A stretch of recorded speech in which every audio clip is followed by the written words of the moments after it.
Chapter 1083 Punishment and Next Steps. Wang Wei waited until all the representatives from the myriad emperor world arrived, and he teleported the remaining survivors from the martial hegemony world. Even Qianheng was brought out to participate in this meeting, kneeling on the ground with his hands tied behind his back. "It's all your fault," roared a representative from the Peaceful Life Palace. Due to their formation, they survived until the end of the war. Unfortunately, Reverend Tranquility was killed, so they sent Taoist Serenity for this meeting. "If not for your betrayal, we might have a chance." Taoist Serenity remained calm, not saying a single word. No one could tell his thoughts or emotions, but his silence agitated many people. "Quiet," said Tai Gang. "Remember whose presence you're in." Everything immediately quieted down, so Wang Wei started the meeting. "Believe it or not, I was prepared to be lenient on you guys. However, you made a blunder that will make my work harder. You killed too many mortals and almost wiped out the demon race. Your actions have directly affected my benefit, so you will be punished." The martial artists' faces turned ugly after hearing this, especially Golden Fist, since this was his plan. They turned their head to look at him. However, before anyone said or reacted, Qianheng spoke. "There is no need for a blame game. We can still accept defeat gracefully and hold our heads high." The people looked at him with mixed emotions. Some sympathized, some blamed him, some cursed, and many still respected his spirit and will. "For your first punishment, you will reimburse all the resources we used in this war twofold, including the loss of lives," said Wang Wei before pointing at someone from the Foreign Affairs Department. "He has a list of all your contributed resources. You can confirm with him." Many people finally understood why resources were not counted as military exploits. However, they were more satisfied with this outcome.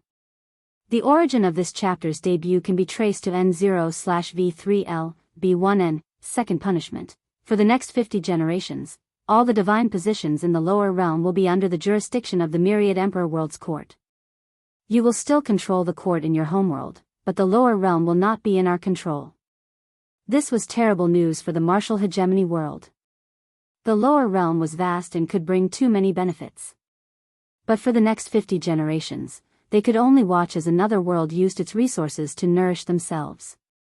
"Isn't 50 generations this is non-negotiable," said Wang Wei calmly. "How can you guarantee your successors will keep their word?" asked Qianheng. "I have no problem having a written contract with severe punishment," said Wang Wei calmly. "I'll even be generous and add a clause that we cannot attack you for the next 5 generations after returning control of the lower realm." "I would prefer that," said Qianheng. "All right," nodded Wang Wei. "Now, for the final punishment, all immortal powerhouses must be executed, except for the Turtle King." "What? Please, no. We have already lost so many powerhouses. We cannot resist any more losses. And humans and demons cannot coexist together. Especially with their hatred for what we did. This is, again, not negotiable," said Wang Wei.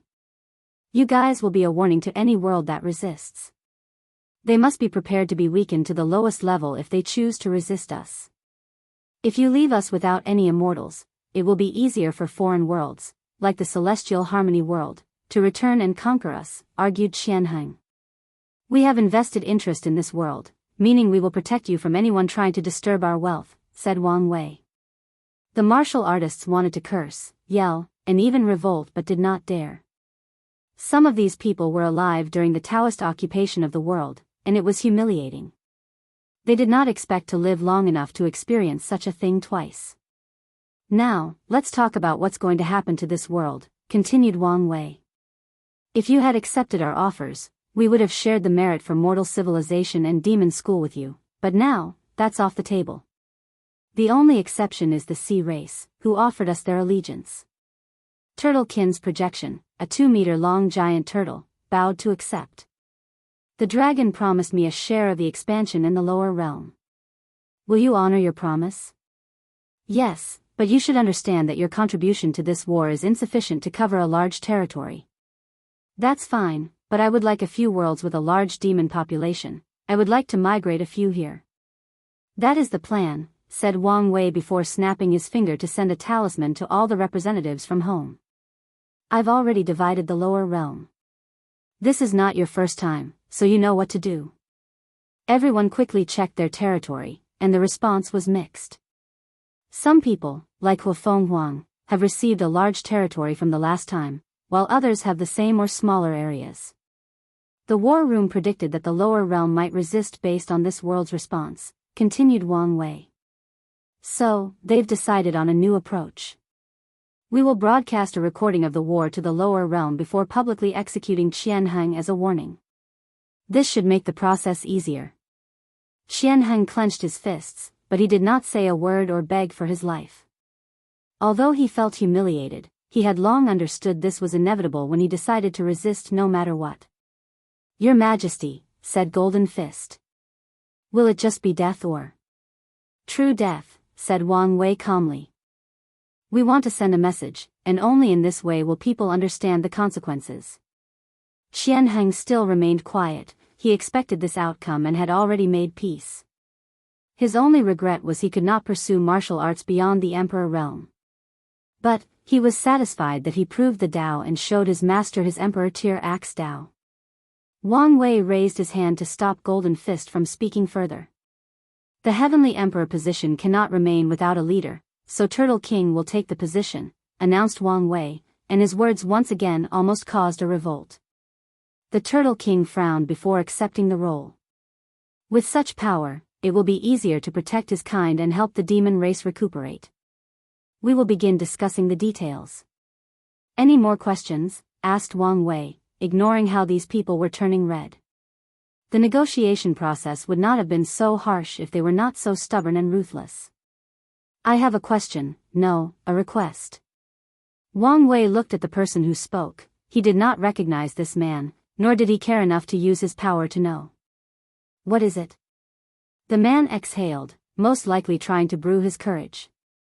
On behalf of all the survivors of this world, I would like to ask permission to eradicate the Peaceful Life Palace. The room was quiet as people mulled over his words. Then, someone immediately agreed, followed by more. Yes, let's eliminate these traitors. I agree. Better yet, let's ban Taoism in the world.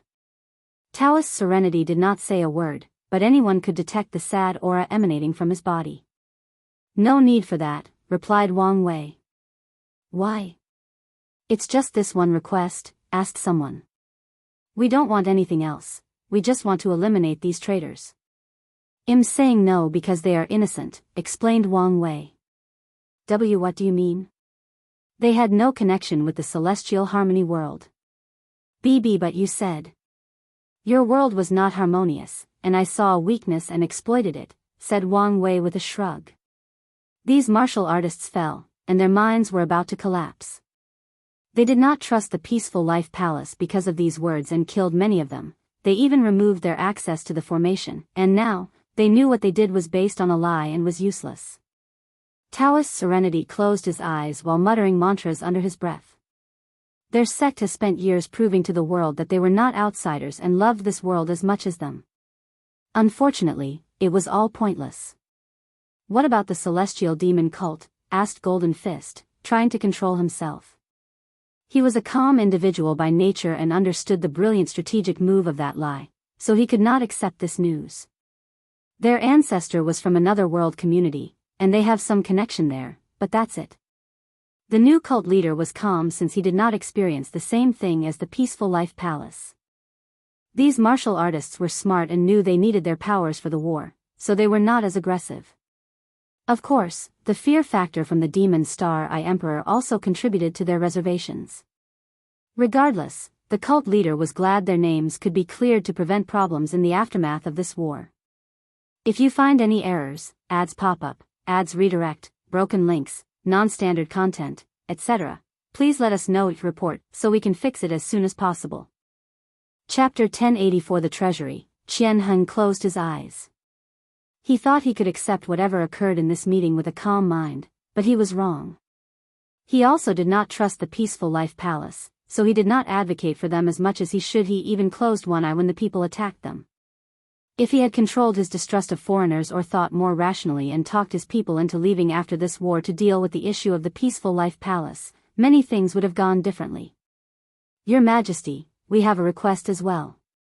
Wang Wei glanced at Taoist Serenity. Oh, I'm listening. We would like to relocate our palace to the Myriad Emperor world.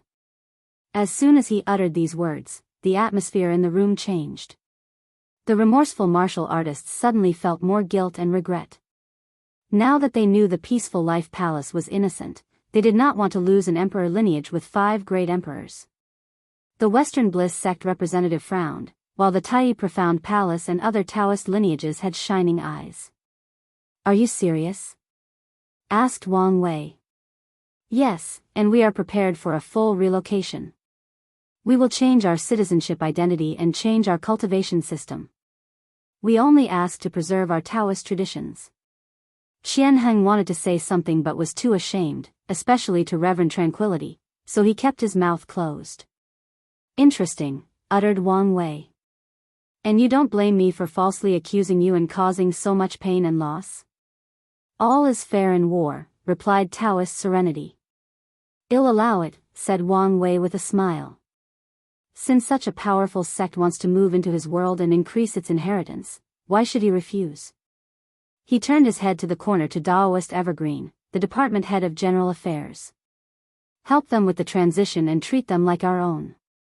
Also, work with foreign affairs to see if we can lure other powerful sects to our world. Your Majesty, is this a good idea? Said a representative. More sects will also mean more competition, and not to mention the issue of trustworthiness. All of you should already understand that from now on, all heaven battles will reach a new height in competitiveness and should already prepare, said Wang Wei. However, you have a point. We can't allow people to infiltrate our world with this measure. Evergreen, you should be strict in your requirements for selection. As you wish. Any more questions, requests, or concerns? No one said anything, so the meeting continued. They discussed the gritty details before assigning people to different posts.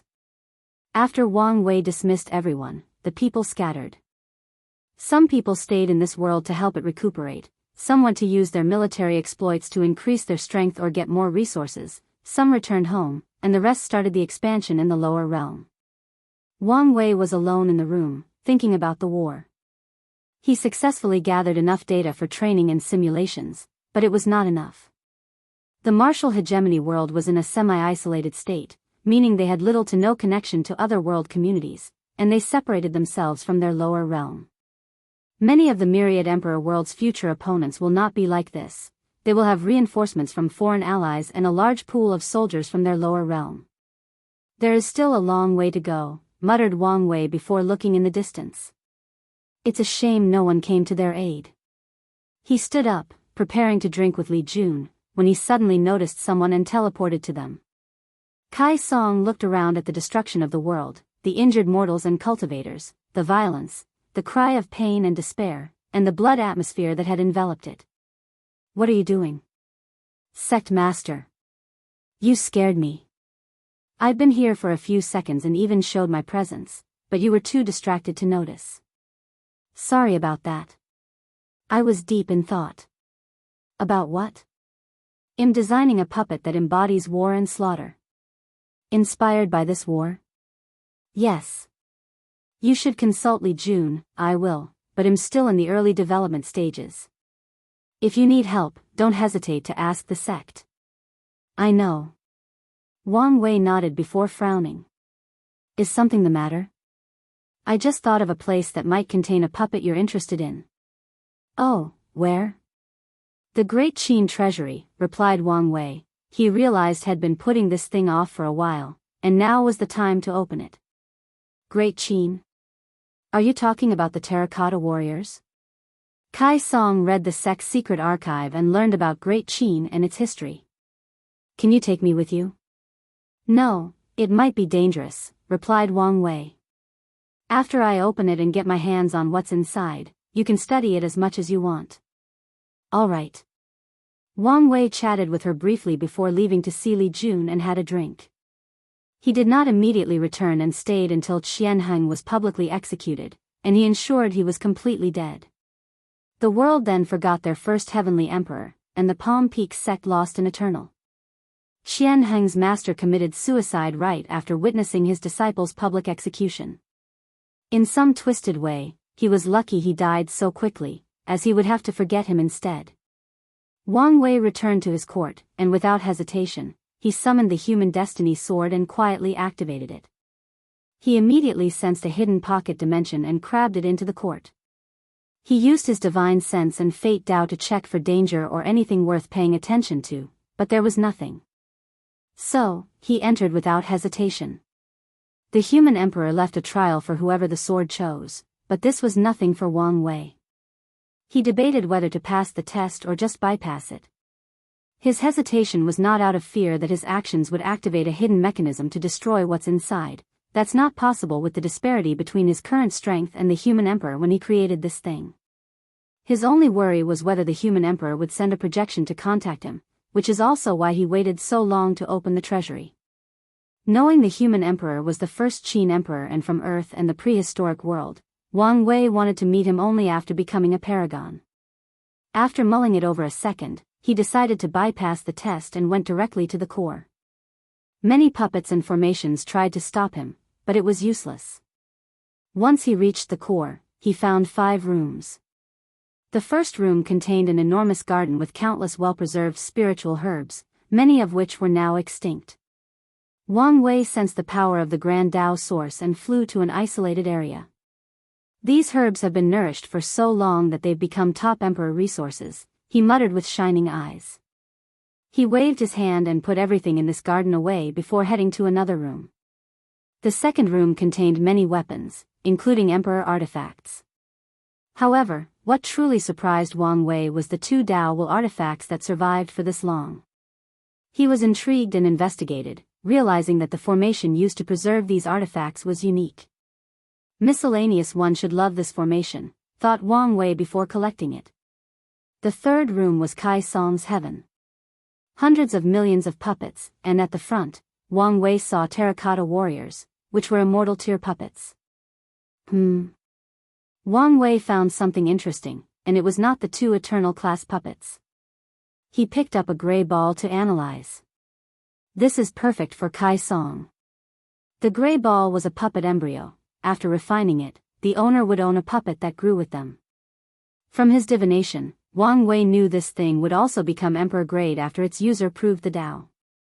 I wonder whether the human emperor cultivated puppet Dao or was there someone else in his team with such accomplishment, thought Wang Wei before heading to the 4th room, which was a scripture room. There were many techniques, but only 2 caught his attention. The first was an incomplete puppet scripture and the human emperor's, myriad emperor Dao scripture. As Wang Wei flipped through the scripture, his brow furrowed. There is something wrong with this scripture. Despite how he felt, he could not find anything wrong. He trusted his intuition and would not leave this technique to the sect to prevent future trouble. He put everything away before flying to the last room. There was nothing except for a blue stone at the center. Wang Wei approached and checked thoroughly before picking it up, and a message immediately appeared in his mind. After becoming the Heavenly Emperor, a path of unparalleled power will be open for you. If you find any errors, ads pop up, ads redirect, broken links, non-standard content, etc., please let us know each report so we can fix it as soon as possible. Chapter 1085 The Oath. Wang Wei sensed the stone was about to scan his body to check something and swiftly sealed it. He knew what this stone was and did. He deduced what the human emperor was planning. One of the things he and many people of the world have been wondering for many years was why the human destiny sword appeared in this generation and why it chose Sun Jiaolong. Everything made sense now. The sword appeared at the correct time when the Heavenly Emperor position would appear and it chose someone to compete for the position. Then, the human emperor's inheritor would come to this place and get his technique and this blue stone before directing them on how to become the Earth and human emperor. The stone should contain the essence of the human emperor title and instructions on becoming the Earth Emperor. It should also be the catalyst to fuse these 3 different positions. In other words, Sun Jiaolong was the human emperor's experiment on how to fuse the 3 paths and achieve half-step transcendence, analyzed Wang Wei. My intuition told me something was wrong with the myriad emperor Dao scripture, and the human emperor likely tempered with it to ensure he did not lose control of his inheritor and that the experiments proceeded without issue. Wang Wei frowned as many thoughts flashed in his mind. Everything makes sense except for how the human emperor knew the heavenly emperor position would appear in this generation. Sun Jiaolong did not have the human destiny sword in the other timeline he saw, meaning the human emperor's plan had not started. The sword's appearance in this specific period indicates a terrifying prediction/calculation, one that ignores his status as a fateless. Is the human emperor a master of calculation Dao, or is there something else I don't know? Thought Wang Wei. He remembered in many iterations Hung Jun was a master of divination, and in some instances, he was the demon god of destiny before the birth of the prehistoric world. Many things will make more sense if you add Hung Jun in the mix, concluded Wang Wei before leaving this secret realm. He waved his hand to create a new secret dimension with the human emperor's scripture and the blue gem before manipulating the cause and effect of the world. Whoever the human emperor chooses next as his successor will eventually find this place and these two things. Finally, Wang Wei destroyed the Qin Treasury dimension.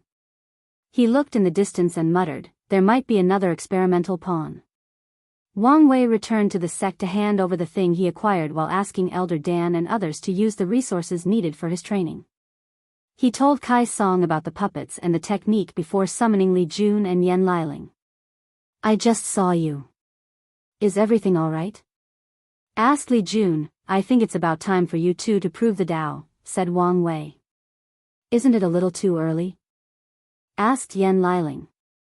Things are going to move rapidly soon, said Wang Wei. Now that we have a moment of tranquility, it's perfect. How about gathering luck from the top of the lists? The dream world is about to be connected to the martial hegemony world and all our allies. So, the Star Beast world, the Immortal Ascension world, the Chaos Bell world, the Demon Supremacy world, the Serenity Eclipse world, Shi Qian's, and the Ancient Star world, Shi Shenggaian's. You will have enough luck if you remain at the top of the list. You have a point, nodded Li Jun. In that case, I have no issue. He had been waiting and preparing for this war for a long time. What about you?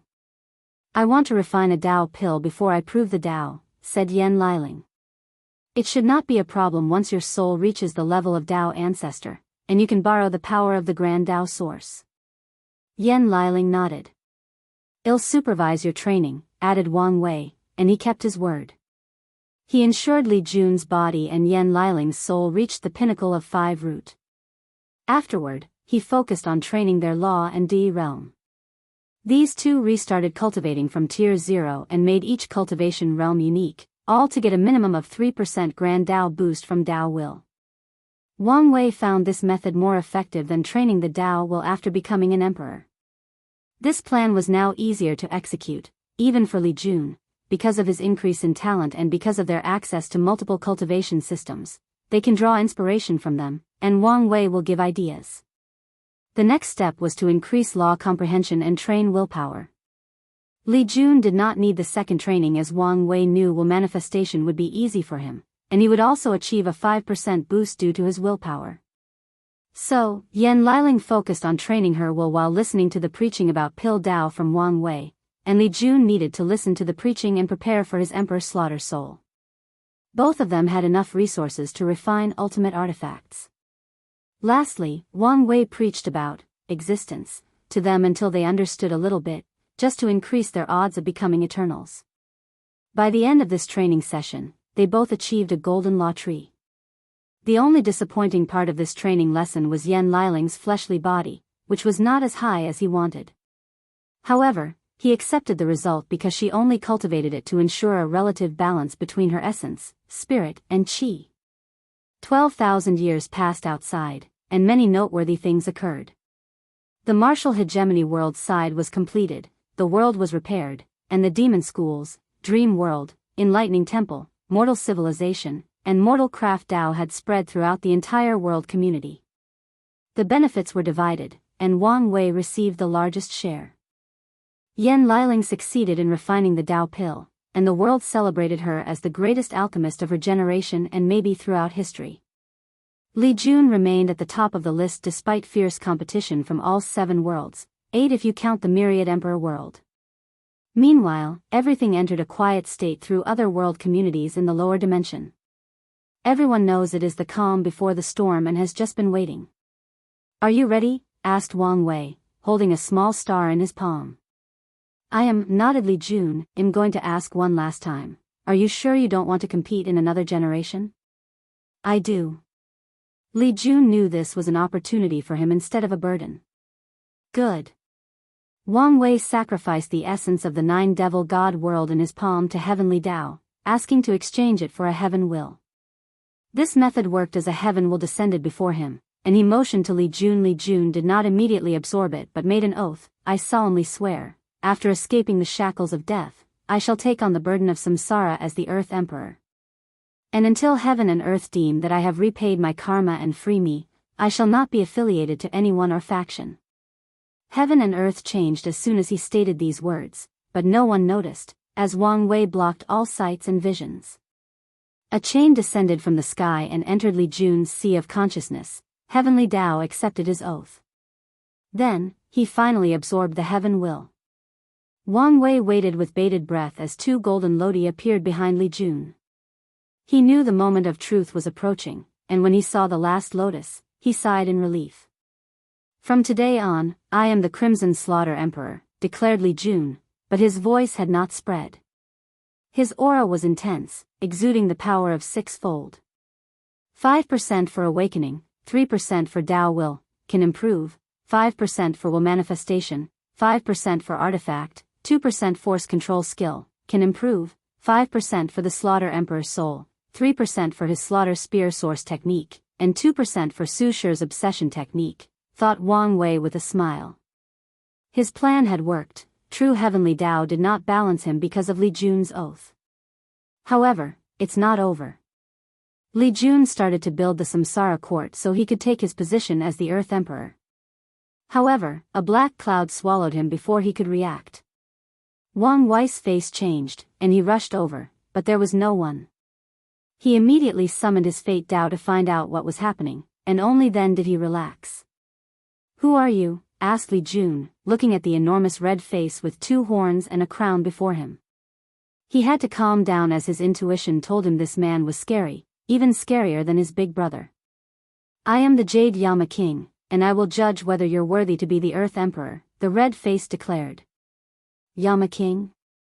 Li Jun had heard this title before. They were beings in charge of preventing paragons from doing as they pleased and messing up with samsara. Lord Yama King, how do you plan to judge me? Bowed Li Jun. If you find any errors, ads pop up, ads redirect, broken links, non-standard content, etc., please let us know. Report so we can fix it as soon as possible. Chapter 1086 The Guardian. Do you know the most required characteristic for becoming an Earth Emperor? Asked the Jade Yama King. Strength, replied Li Jun. You would think so, but no. The most crucial traits for an Earth Emperor are patience and lack of ambition. These are not qualities one might typically associate with a ruler, but they are essential for maintaining the balance of samsara. Why is that, sir? The world of the living is different from that of the dead, explained the Jade Yama King. It's alright if the world of the living is in chaos, but it's unacceptable for the world of the dead. True heavenly Dao might be lenient and laissez-faire about how to rule the world of the living, especially the upper dimension, but we are strict and orderly. As Earth Emperor, your primary responsibility is to ensure the smooth operation of samsara, a system that is already well operated and perfect. Your role is not to intervene unless something goes wrong. You must not use samsara to achieve personal ambitions or goals. Your duty is to use your power to assist samsara's operation, and you must wait patiently until the end of time, or, in your case, until someone else takes your position. This is the essence of being an Earth Emperor. Do you think you can do these things? Li Jun did not immediately answer and thought about it for a few minutes. I believe I can. Let's see if that's true. Li Jun sensed the world around him change, and he sat on a black throne with designs associated with the soul, life, and death. A weird demon with goat hooves, red skin, and horns began explaining his role, and Li Jun quickly adapted. Then, time passed, and countless problems arose in samsara, and he had to deal with them. This process allowed him to gain experience and knowledge, which led to his team or people having greater faith in him. One day, someone he knew and was very close to him tried to revive a dead soul, and he found himself in a conundrum. Despite samsara's strict rules, they consider the powerhouses to be emotional beings and allow them to revive the dead as long as they don't go too far or break some rules. Unfortunately, his friend's revival broke a major rule, and he asked Li Jun to accommodate him. After thinking about it for a while, Li Jun refused, which resulted in a confrontation with his close friend and ended their long relationship. Despite his deep gut pain at losing someone so dear to him, Li Jun did not regret his decisions. He understood the importance of his duty and the respect it deserved. Time healed that emotional trauma, and Li Jun settled into his role. He did not know how long he had spent in this position, but it was very long. Most might find it dull and boring, and at times, his blood boils due to a desire for a fight or even a war, but he persevered. He faced another catastrophe when he was about to become complacent in his position. The love of his life, Yan Liling, died, and it was true death. However, as an Earth Emperor, he knew a way to revive her, but he would break 100 rules. Every fiber in his body screamed he should revive her despite knowing the potential worldwide ramifications. And when people from his past came to ask him for help, Li Jun almost succumbed. He resisted not out of a sense of duty but out of logic. He knew that if he broke the rules and revived her, the higher-ups of samsara would hunt them down, and Yan Liling's fate would be the same. So, he chose another path. He hoped to become the best Earth Emperor possible, hoping the higher-ups would reward him with the opportunity to break the rules. From that day on, Li Jun became a model employee/Earth Emperor. He did everything he was supposed to do and more. He resisted the temptation when many Yama kings revolted and promised he would not have to wait so long and could see her again. He resisted when true heavenly Dao was separated, and their confrontation was a perfect opportunity to break the rules without consequences. Li Jun opened his eyes. Where am I? He took a moment to regain his bearing and realized what had happened. Interesting, said the Jade Yama King. This test was a test as no participants had ever chosen this path of asking permission to break the rules. They either succumbed to the temptation, tried to be clever, or became heartless and abandoned their loved ones for power. Sir Jade Yama King, have I passed the test? Yes, and with excellent marks, nodded the red face. He did not need to test Li Jun's strength since he already knew and it was acceptable. A small black dragon carving and a black list floated before Li Jun, this the luck-condensing artifact of the Samsara court and the conferred god list. Remember, anyone on the list will have to pass a test, and the ones who fail cannot take any position in the court. I understand, replied Li Jun before bowing. Then, without noticing, he returned to the place where he had just proven the Dao. Are you all right? Asked Wang Wei and Yan Liling simultaneously. I'm fine. How was the test? Li Jun explained the situation, and Wang Wei was in deep thought. I was worried about the Earth Emperor position becoming as popular as the Heavenly Emperor, but my worries are not needed. He was also worried that samsara would become chaotic once people heard about the Earth Emperor's position and tried to gain it. He understood the Yama kings were even stricter than true Heavenly Dao. Do you want to announce your presence now or do it together? He asked. Let's do it together. 2x, very well. Wang Wei waved his hand, and someone appeared before him, Old Man Tianji. He looked at the group with his cold and indifferent eyes. What do you want? He asked directly. A deal, said Wang Wei. There is one thing you cannot force me to give you, a heaven will, said Old Man Tianji. No, Heavenly Dao. What to exchange? An oath, replied Wang Wei. She will become the guardian of the myriad emperor world, dedicating herself to protecting it at all costs. She will place its protection above everything else, including the Dao opening sect or the safety of her family or clan. Muttered Old Man Tianji, but after 2 minutes, he did not say another word. I know you have enough world source after saving for more than 20,000 years and siphoning from the lower realm, continued Wang Wei. And you should understand the importance of a powerhouse protecting the world at all times after what we will do to the lower dimension. You have a point, nodded Old Man Tianji, waving his hand to summon a heaven will. Make your oath. Yan Liling stepped up and made an oath, which created a chain around the heaven will. As she absorbed it, Old Man Tianji disappeared, and Wang Wei and Li Jun gave her space. They sighed in relief after seeing the 3 golden lodi in the back of her head. Meanwhile, Wang Wei noticed something. Yan Liling's strength was the pinnacle of 4-fold, like Su Shi. However, her soul had the potential to break the limit of a 5% Grand Dao boost. According to his estimate, it might reach as high as 7% after a few years of training. This guardian position, in essence, is a long-contracted human emperor position, thought Wang Wei with squinted eyes. Yan Liling's job will be to protect the myriad emperor world at all costs in times of catastrophe or disaster. Now that all 3 positions have shown up in the lower dimension, what will you do, Yingzheng? Li Jun ran to embrace his wife, and the 2 kissed passionately. If not for Wang Wei's cough to remind them he was here, who knew how long these 2 would give each other those doting and lovey-dovey eyes? Let's get to business, said Wang Wei, and the 2 nodded. I, Yan Liling, will now be known as the Pill Sage Empress and Guardian of the Myriad Emperor world. I will dedicate my life to protecting my home and ensuring our lasting prosperity. I, Li Jun, will be known as the Crimson Slaughter Emperor and the Earth Emperor, ruler of the Samsara Court. All interested parties can come to test whether they are worthy to protect the integrity of the afterlife. Their voices traveled throughout the entire Myriad Emperor world community and did not spread only because Wang Wei did not want them to. All eyes focused on the vision while thinking how the world was about to change in a major faction again. Some people were not as surprised by this news as they had expected after seeing how Yu Yan proved Dao. Muttered Wang Wei as he sensed something and looked in a direction. If you find any errors, ads pop up, ads redirect, broken links, non-standard content, etc., please let us know each report so we can fix it as soon as possible. Chapter 1087 Reminisce.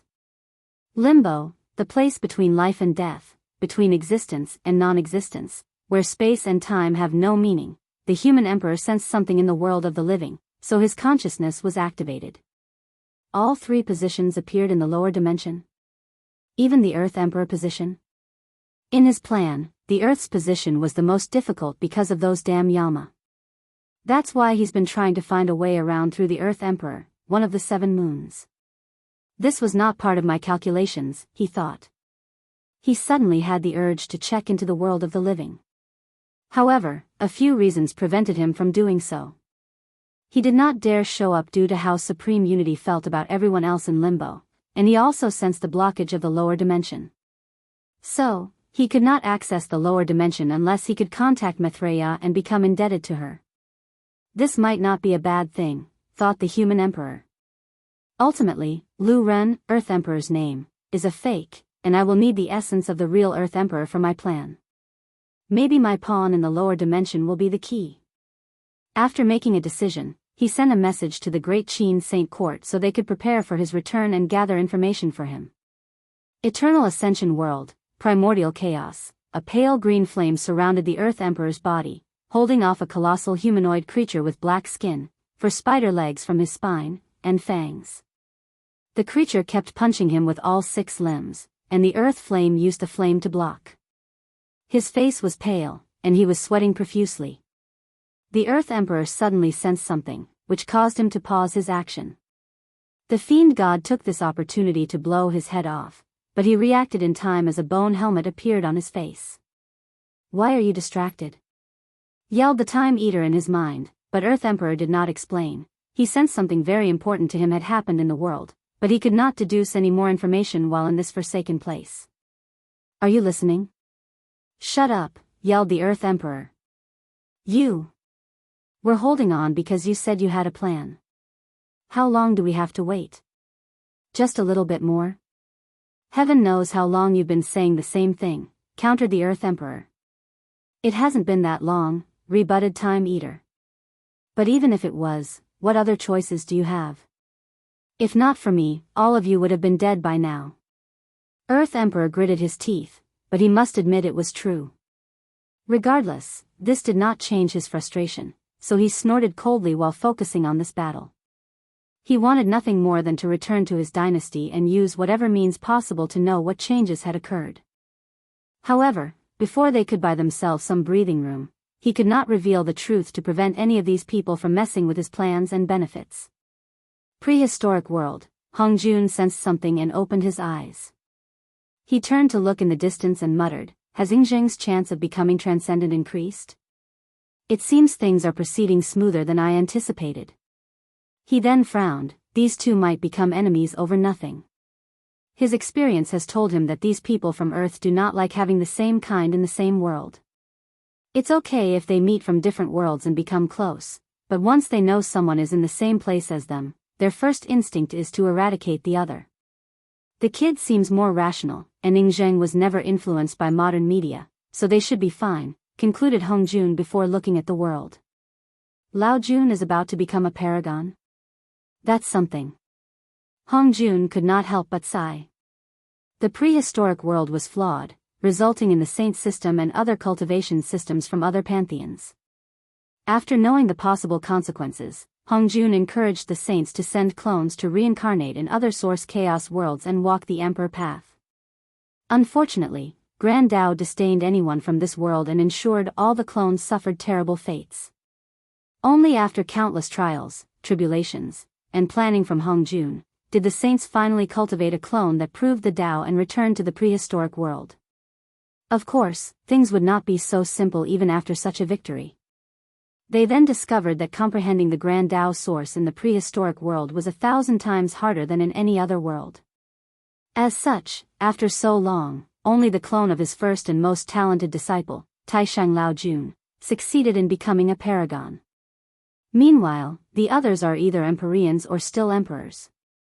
This world's hope has always been those young ones I sent out, thought Hongjun. Now that the plan is proceeding smoothly, it's time to discuss it with Yahweh and Anansi. Myriad Emperor World, Wang Wei detected a significant fluctuation from the nether hell. Did you detect the Earth Emperor position and go crazy? He thought while sneering. With a wave of his hand, he reinforced the seal, ensuring Old Man Nether had no chance to escape. Let's go have a drink, said Wang Wei. Not a bad idea. How about we go to the Spirit Road trial? Yen Liling suggested, and the others nodded. Although they had met before in the sect, the Spirit Road trial was where they became a dynamic trio. They became brothers and sisters. They teleported to this secret realm, and as soon as they landed, Wang Wei took out his secret stash. That's what I'm talking about, said Li Jun after taking a small sip. This place has so many core memories for me, said Wang Wei. I met 3 people I will never forget. Oh, who? The first one was the pampered girl I killed. She's probably the first innocent life I took, said Wang Wei. I remembered you mentioned her. What happened to her family? Given how they loved her, they should have tried to find out who killed her. A rival family wiped them out after spending too much money on finding out who killed their daughter, leaving them weak, explained Wang Wei. That's a shame, said Li Jun. The cultivation path was ruthless, especially the emperor path. What about the other 2? The second one was a gladiator from which I learned an evading technique. He taught me how unfair life and fate was, said Wang Wei. His technique, Fate is Unfair, was inspired by his encounter with the gladiator, and it was instrumental in winning against Di Tian and proving the Dao. The third one was Ji Song. He was my first real opponent. Ji Song was a waste of potential, commented Yen Liling. Had he lived, he would have prospered in this generation. Did you ever regret killing him? Asked Li Jun. No. If he had kept his word, he would have been alive, replied Wang Wei calmly. If Ji Song had survived until the Heaven Will battle, he would have spared him so he could have trafficked him to the upper dimension for more resources. I regret falling for such a simple scheme, now looking back. That's fair. So, what about you guys? What significance does this place have for you, besides having your Dao companion ceremony here? Isn't it obvious? I found the love of my life, replied Li Jun with a bright grin. I found hope and peace, said Yen Liling. Oh. As you know, living in the secret realm is not a fun experience. We all lived our lives knowing we were backup or stand-ins for the main branch, explained Yen Liling. If not for the elders' strictness, many of us would have lived a hopeless life without purpose. She sighed as she remembered her childhood. I was excited when I was finally chosen to be the next head of the Yen family. However, that happiness did not last long when my aunt told me my first mission: seduce you and become your main wife. Wang Wei smiled in embarrassment despite not having any control of such a thing. Meeting and falling in love with Juner gave me a sense of freedom, a sense that I could make my own choice, and that brought me great peace. Yan Liling swallowed a large cup. Although I never said it, I'm glad you supported our relationship and never made me feel guilty for my former selfish motives. Why should I? Replied Wang Wei. I knew you genuinely loved him and how the political landscape of the sect operated. This is a celebration, so let's talk about something positive. Do you remember the time when you fell into a pile of iron boar's manure? Said Li Jun. Don't talk nonsense and sully my name, said Wang Wei swiftly. Now, I want to hear this, added Yan Liling. Don't listen to him, he's lying. We were 7, and he was in a bad mood because his grandma cancelled a visit and complained to me while we were walking in the back of the mountain. He did not notice and felt right into it, explained Wang Wei. Wait, now that you brought it up, I remember feeling a slight push from the back, said Wang Wei. Did you push me? Now, who's sullying whose name? Bitch, I can see the past and present. Do you want me to show you the proof? You can also fabricate the truth, countered Li Jun, so, no matter what you say and do, I'll only say it's slander. Wang Wei sneered, you're talking as if I need proof to get my revenge. Hey now, don't do anything stupid. You better sleep with one eye open. Come on, it's been hundreds of thousands of years. It's never too late to get revenge, even after millions of yuan epochs, sneered Wang Wei. How can you be so petty and small-minded? Oh, mighty and handsome heavenly emperor, spare this humble human. Don't you know me well enough after so long? Fine, said Li Jun with gritted teeth. You want to do this? I want mine spreading all your embarrassing moments from childhood. I want the world to know what you truly were like. Two can play at this game. Yan Liling chuckled as she watched them bicker. She used to be jealous of their banter in the past, but now, she has grown to enjoy them and be present in the moment. If you find any errors, ads pop up, ads redirect, broken links, non-standard content, etc., please let us know each report so we can fix it as soon as possible. Chapter 1088 Mobilization, Rejection, and Negotiation. After spending the night drinking and reminiscing, the team scattered the next day. Li Jun and Yan Liling visited their parents and family before taking on their position.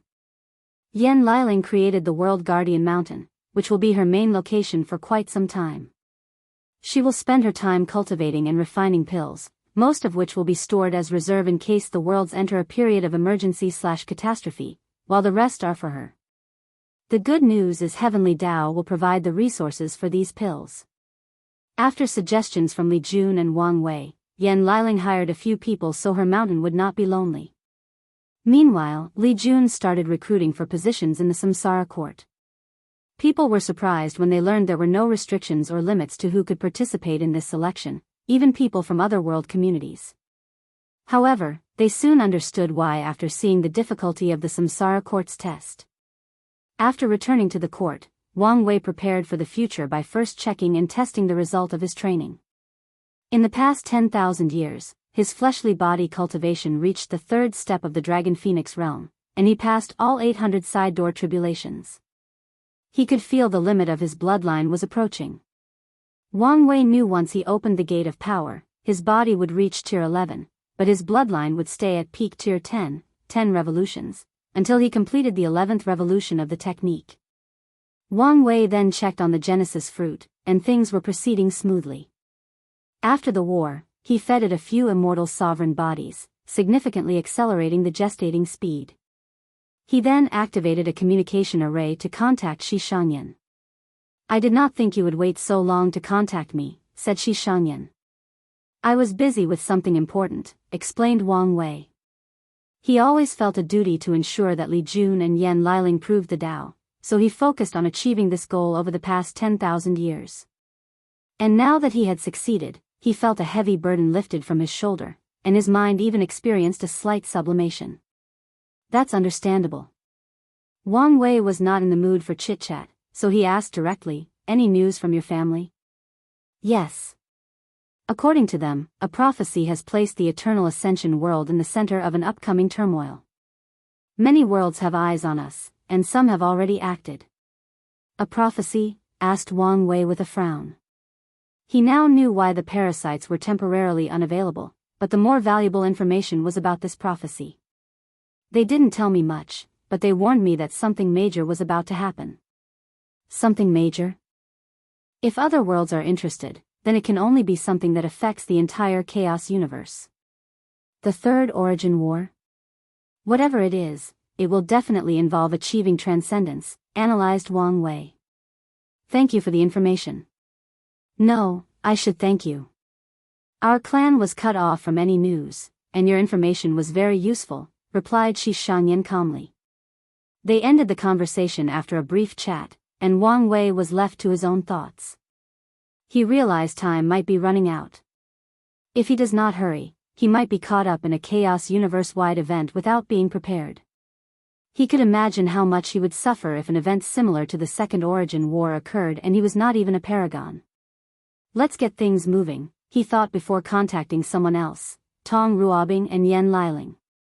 Is it time? Asked Tong Ruobing directly. Quite direct, aren't we? But yes, it's time, nodded Wang Wei. I've been waiting ever since you contacted us. Tong Ruobing left the communication, leaving Mu Lei to shake his head. He looked at Wang Wei. Are you sure about this?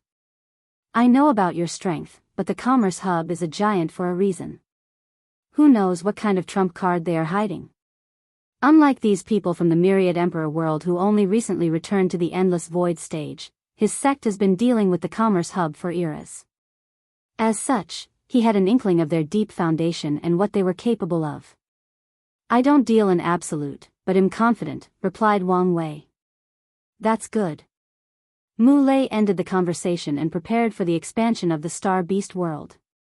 The conversation ended, and Wang Wei looked in the distance. He had made his move and only had to wait. Of course, now that he decided to accelerate things, he thought of something else he could do. He teleported outside the Myriad Emperor world and began to create a world. Suddenly, he disappeared from his location and appeared in an empty space with a large face composed of stone and horn. Sir, Yama King, what can I call you? Stone. Sir, Stone, I come here to become the Earth Emperor. This has always been Wang Wei's plan. Li Jun will bear the burden of the Myriad Emperor world community while he does it for the rest of the lower dimension. You're not eligible, said Stone Yama King directly, making the corner of Wang Wei's lips twitch. Sir, is there a reason you've disqualified me? Because I say so. That's fair, but couldn't you at least test me before rejecting me? I have no doubt you can pass the tests, said Stone Yama King, his voice calm and his tone straightforward. But you're still not eligible. I just want to know why, besides you not wanting me to be one. Because you're a Dao overlord. Wang Wei wanted to curse. That feels like discrimination. It probably is, but our policy has always been to reject all Dao lords and overlords. You people are the embodiment of being too ambitious, not to mention how you're always trying to find loopholes and weasel your way out of agreements. Your case is even more severe because you're a true devil with no respect for the rules or order. Wang Wei wanted to cry. He did not expect to be directly rejected because of his best qualities. He sighed, Sir Stone, there must be a reason you're still entertaining a discussion with me, right? We know you're clever, so you don't need to show it off, said the Stone Yama King. Wang Wei decided that remaining quiet was the best option in this scenario. If you must know, I haven't sent you back to the world of the living and directly rejected you because of the destiny true heavenly Dao granted you, said the Stone Yama King. Although we don't care about the world of the living, we would like it to remain peaceful to make our job easier. Plus, some bastards dare encroach on our domains without authorization. Wang Wei knew who the Yama King was referring to, but he would not bring this topic up. Based on this conversation, he still had a chance and needed to choose his next words wisely. I have no ambitions for samsara, and I can sign the most restricted contract or oath, said Wang Wei. All I want is the merit to increase my cultivation.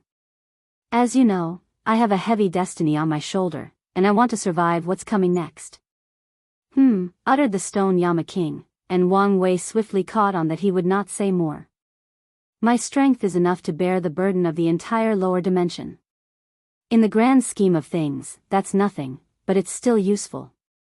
As the saying goes, mosquito legs are better than no meat. That's a fair point, the stone Yama King uttered. But I really don't like you. I have feelings too, you know, complained Wang Wei, but he did not say these words out loud. After seeing the contemplative look on the Yama King's face, he added one last thing: I will also deal with Old Man Nether before I leave. Although he's an ant to you guys, I think he's also an eyesore. You are correct again, said the stone Yama King. Alright, you've convinced me. You can be the Earth Emperor, but no conferred god list for you. You can bear the burden of all the positions. Fine by me.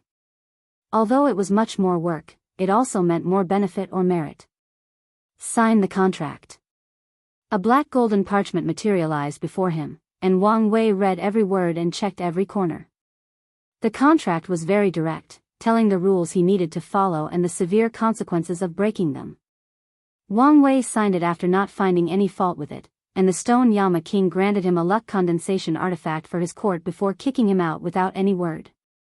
What a strange encounter, thought Wang Wei as he returned to the court. He was about to fight, so it was not appropriate to bear the burden of the samsara court. He focused on the upcoming fight and his possible confrontation with Emperor Jia. If you find any errors, ads pop up, ads redirect, broken links, non-standard content, etc., please let us know each report so we can fix it as soon as possible. Chapter 1089 Liability. He sat on his throne, his body releasing a very potent or intense flame-like aura. He suddenly opened his eyes, which had turned golden, but blood started to drip. He calmly washed away the blood before looking at his palm, which had turned completely gray, as if it were a dead object. He mobilized his regeneration to heal his palm to no effect and only succeeded after swallowing a pill. He waved his hand to mobilize an array that showed a refined young man with glasses and streaks of white in his hair and beard. He had a scholarly aura emanating from him. President, said he. Lord He, saluted the Commerce Hub president.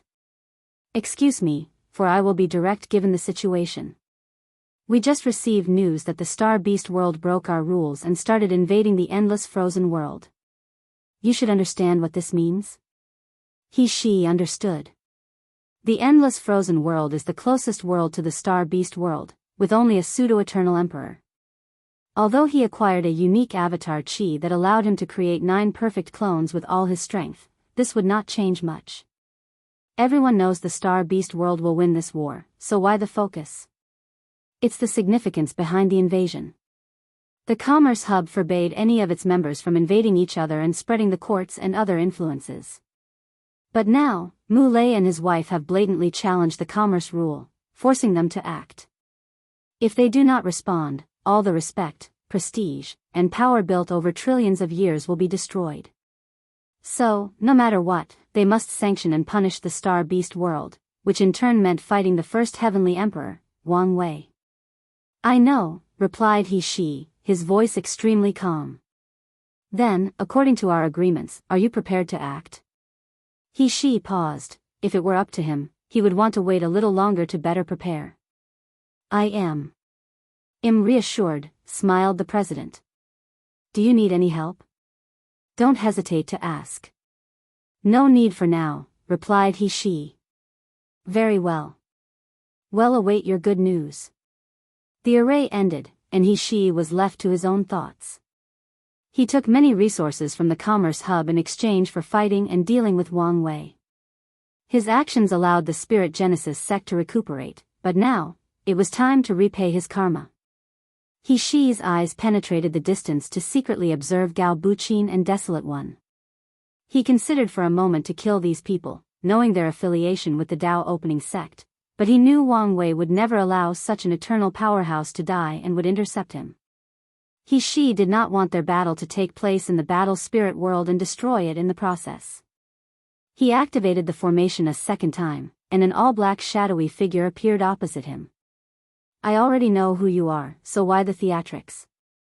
Given our enemies, you should never be too careful, the figure replied. Are you about to move? Yes, so what about what you promise? It's already prepared. A portal opened before he, and a talisman rushed into his palm. He checked it with his divine sense before nodding. All the luck to you, said the hidden figure before disappearing. He immediately left for a secret dimension of the sect to prepare for this battle. An unknown place, 5 people showed up, all sitting at a table and all hidden by a black film or veil, each labeled from 1 to 9. Number 1, what happened? Asked number 4 with a neutral voice. The fight is about to begin, replied number 1. As soon as he said these words, the room immediately became quiet. Will our plan work? Asked number 2. It already started on a bad start, so probably not, said number 8. Their original plan should have started with Wang Wei killing number 10, thus creating a karmic connection with him. They even had prepared a memory orb, which is a rare artifact in the upper dimension used by factions and clans to know when one of their eternal members had been killed. The orb would turn red, reminding the faction that they had forgotten someone close to them and seeing if it was still possible to revive them. These things are extremely difficult to find as the materials are rare. We can only hope for the best, said number 1. Oh, how the mighty have fallen. What do you mean by this, number 10? I am not fucking call number 10, yelled number 10, slapping his hand on the table. He even removed his veil, revealing an elderly man with disheveled hair and an unkept robe. If this was not a formation, these people could have smelled the alcohol on him. My name is Xiao Weiyuan. I'm fucking tired of this life. We used to live like kings with our heads held high and a disdain for everyone else. But ever since we were sent on this mission, everything turned to shit. Put your protection back on. Do you want to be discovered? Warned number 2. I don't give a f enough, said number 1, waving his hand to dismiss him from the meeting. He looked at everyone and said gravely, emergency mission, we will head to number 10's world and kill him as swiftly as possible. The meeting became quiet for a few seconds. Is this necessary? Asked number 5. He's become a liability, and I won't let that drunken bastard cause our death, said number 1. His life has been terrible since he descended to the lower dimension, but he does not want to give up. They can return home with all their power and privileges as long as their plans succeed. Maybe this is for the best, added number 2. None of them wanted to die, and since returning home without success was not an option, they had no choice but to make things work out here. Myriad Emperor World, Heavenly Court. A week had passed, and Wang Wei opened his eyes as he sensed an aura calling him. He gazed at it and saw He waiting, so he turned his head to look at other places. He saw the Star Beast world had the overwhelming advantage, just like they did, but the enemy was resisting fiercely, and this war was still undecided. The Endless Frozen World was prepared due to warnings from the Commerce Hub, and they had connections to their lower realm and reinforcements. Additionally, their emperor was not afraid of using his supreme avatar Qi to its full use by turning his eternal class clones into suicide bombers. Everything is settled, so let's begin. Wang Wei sent a few talismans to communicate to the people in case something happened in this fight, and he could not be present to oversee the overall situation. He teleported to a void zone, a place between 2 world communities. Wang Wei guessed he chose this place as their battlefield to prevent the aftermath of their attack from affecting nearby worlds and even communities. Wang Wei immediately checked for any hidden methods while looking at He. His eyes narrowed. So, you're willing to go to this extent to defeat me? To kill you, but yes. Is it worth it? What do you think? What about the aftermath? On the unlikely chance that you kill me, what next? Asked Wang Wei. I can use the Commerce Hub's resources to reduce the corruption, and after a few reincarnations, I can wash away the artifact's aura and imprint, said He calmly, his voice full of conviction. So decisive. I have to admit I respect you a little more, said Wang Wei. He fused with the broken Empyrean artifact, resulting in his Dao being corrupted. However, he seems to be willing to go to this extreme to eliminate Wang Wei. I don't need your respect. When you lay down at my feet, I will be at peace and avenge what you did to my sect. His body released a tangible fighting aura. Odd, from my character profile of you, you do love your sect but not to this extent, commented Wang Wei. No, your actions are not out of a sense of duty or responsibility, it's pride and jealousy. You felt that all the power, fame, glory, and respect I received should belong to you, that it's something that was destined for you, but I stole it. Odd, where did you get this delusional sense of grandeur? Wang Wei was genuinely perplexed. I don't have time for your nonsense, replied He calmly, but his eyes became fiercer. Let's get this over with. All right, but this place is still not good enough for this fight, said Wang Wei, who suddenly appeared before him, grabbed him by his face and teleported him to his void battlefield. This place is not only his home but also prepared for the worst-case scenario.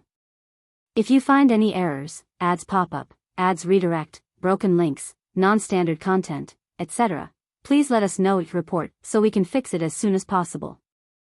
Chapter 1090 Pushed to the limit, He felt humiliated. He had gone through all this trouble, almost ruining his future by fusing with that artifact to acquire the strength of 60% Grand Dao Source or 8-fold Battle Realm, but he was still manhandled like a child. A wave of intense anger rushed into his mind, but he immediately cast a spell to calm down and cool his head. With a cool mind, he knew what his first step was: Frowny Face Battle Art Boost, Physique, Azure Dragon Strength. After this short encounter, He knew how powerful the opponent's flesh was, so he used these two techniques to give him a much-needed boost. Meanwhile, Wang Wei secretly used his Order Disorder Dao to change the rules around him secretly. He added the stipulation that no one should intervene in this battle. His purpose was to ensure Emperor Jia did not sneak attack him. At the very least, this technique would make it easier for him to detect any upcoming intruders. He activated his Awakening, donning his gold-silver armor and summoning his halberd. However, the armor was slightly different since the last time, with drawings of the Azure Dragon, White Tiger, Vermilion Bird, and Black Tortoise, in other words, the 4 symbols. Simultaneously, Wang Wei's 10 fate palaces hung above the heavens. Split primordial chaos, he chose a more aggressive approach to this fight and went on the offensive. He used an updated technique based on his battle with Su Shi. The halberd, with its immense power, dropped on Wang Wei, and he used one finger to block it. Impossible. Do you know the probability of a technique failing for someone of your level T? It's infinitesimally small. However, for someone who can control probability, the number doesn't matter, does it? Boom! Wang Wei punched him in the face, sending him flying and breaking a few bones in the process. He raised his hand to manifest a string attached to He-Shi's neck, and he pulled him toward him, punching him a few times. Dragon of Auspiciousness. The dragon image on He-Shi's lit up for a few seconds, and the aura of luck/auspiciousness Dao emanated from his body, allowing him to cancel his opponent's technique. Battle cry, He-Shi roared, and his voice contained a primal rage with the power to awaken a power deep within everyone's soul. His aura drastically increased, and he rushed forward with his threading on infinity step technique. His speed reached countless times beyond infinity, and he thrust his halberd like a spear.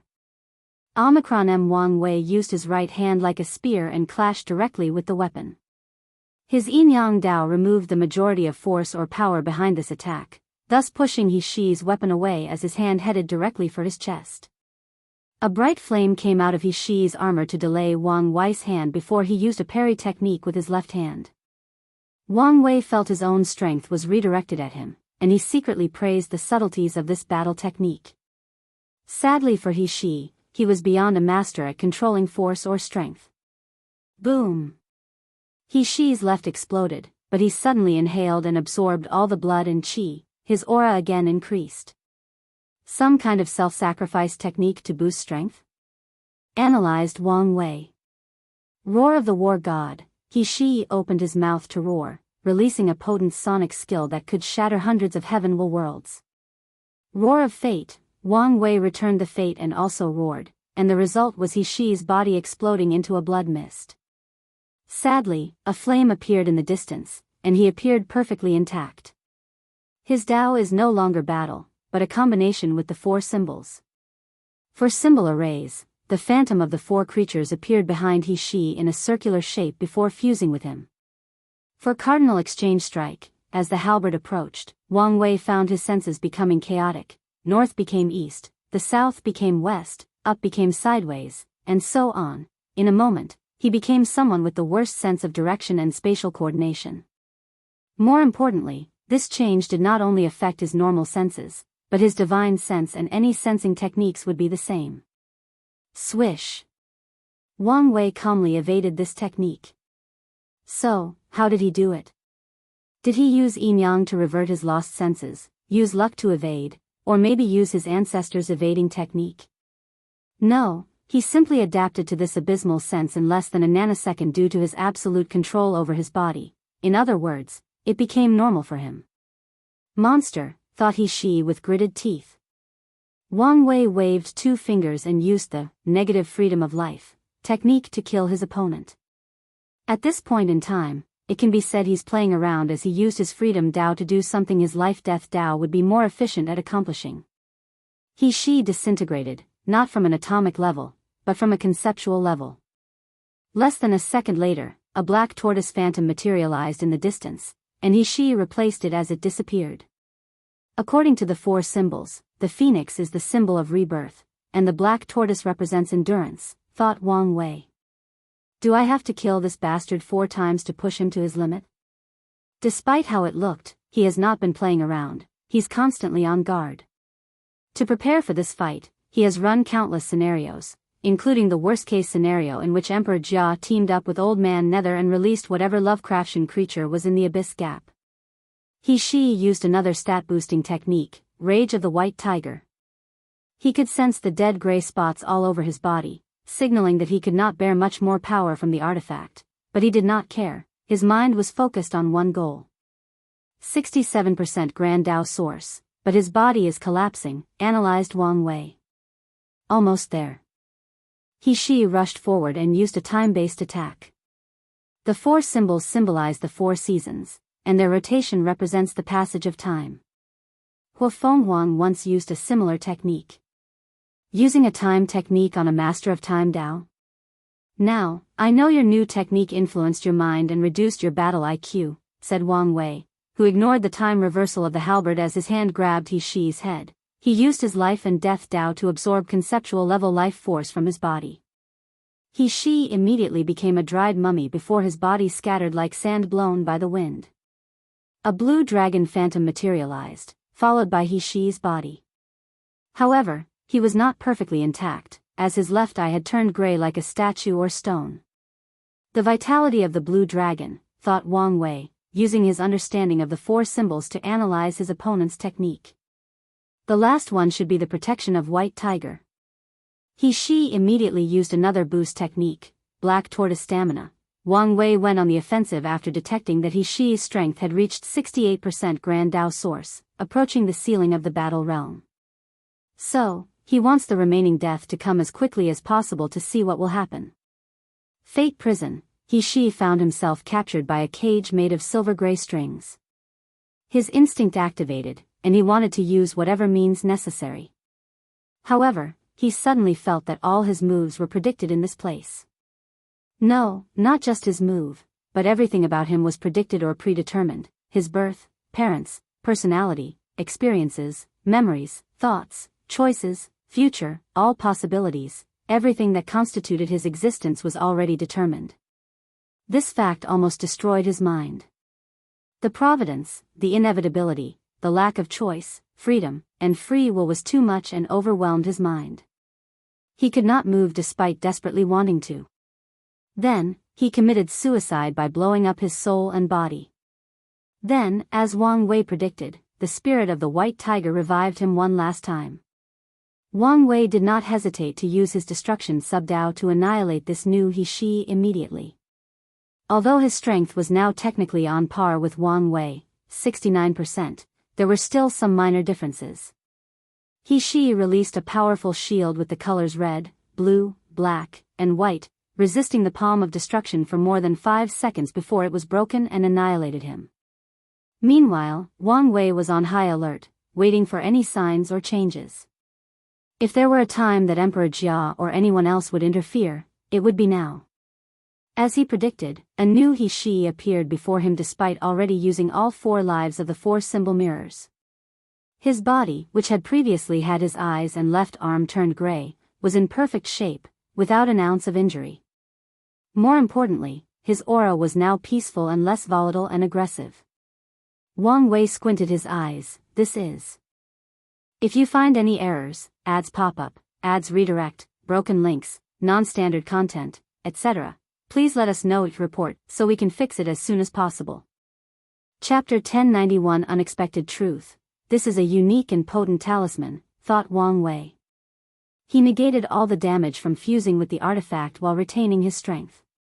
More importantly, I do not recognize the runes used for that talisman. He had regained his calm and composure, and he did not have to worry about his body collapsing for a while. He had to thank his ancestor, Emperor Jia, for leaving him a way out, but this was his last chance.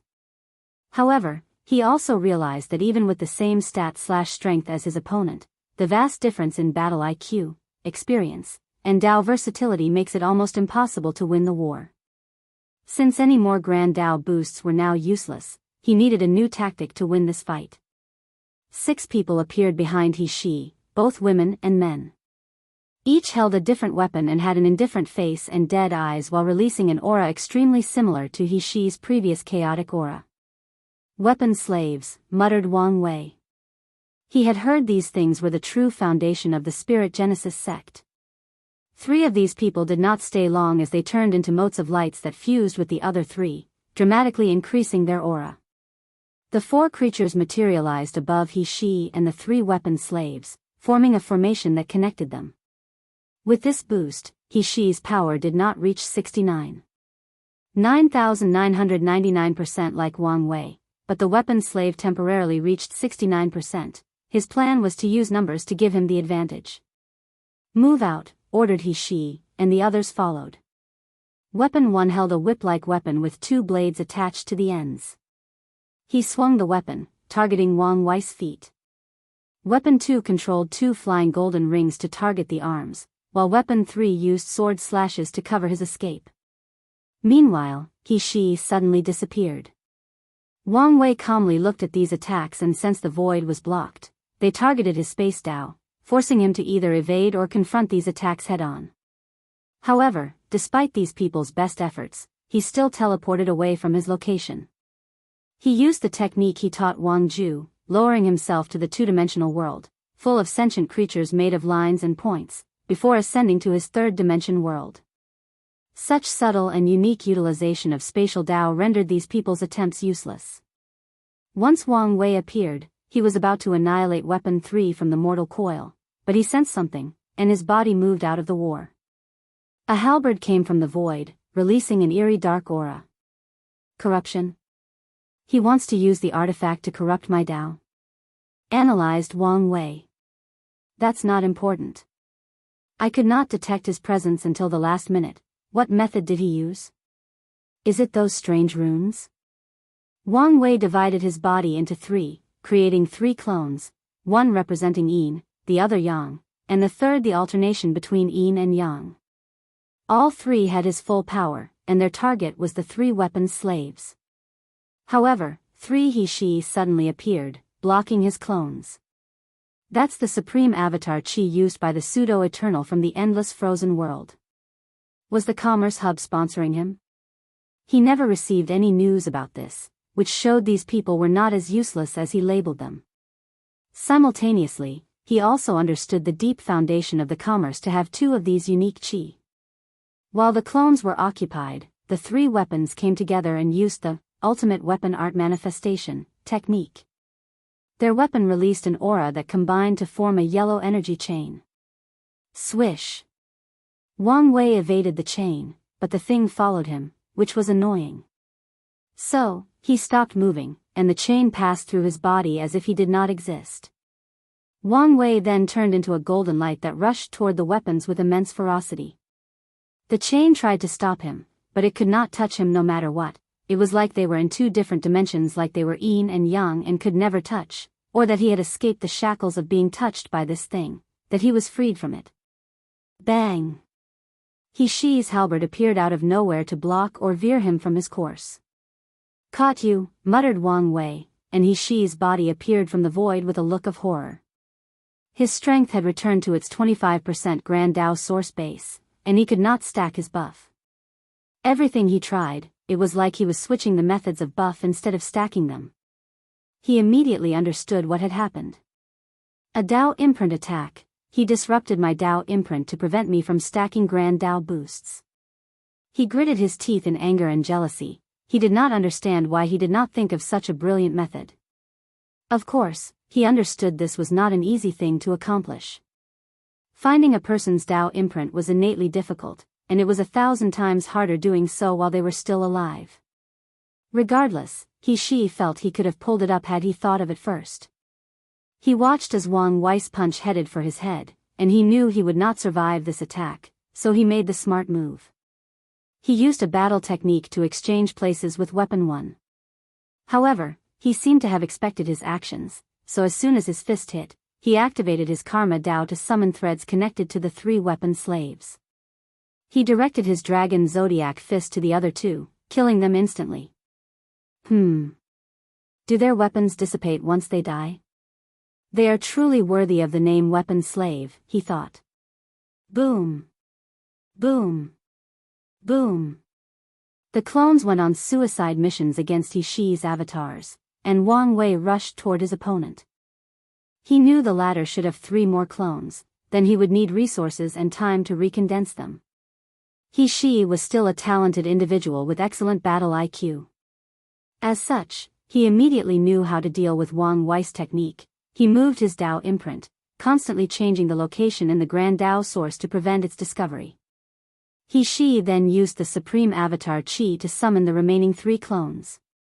Only with numbers will his plan have a chance to succeed and make him the final victor of this match. Blessing of free will, Wang Wei used his Freedom Dao to give these clones free will, forcing them to revolt against the main body. Shi's face contorted as he noticed this change.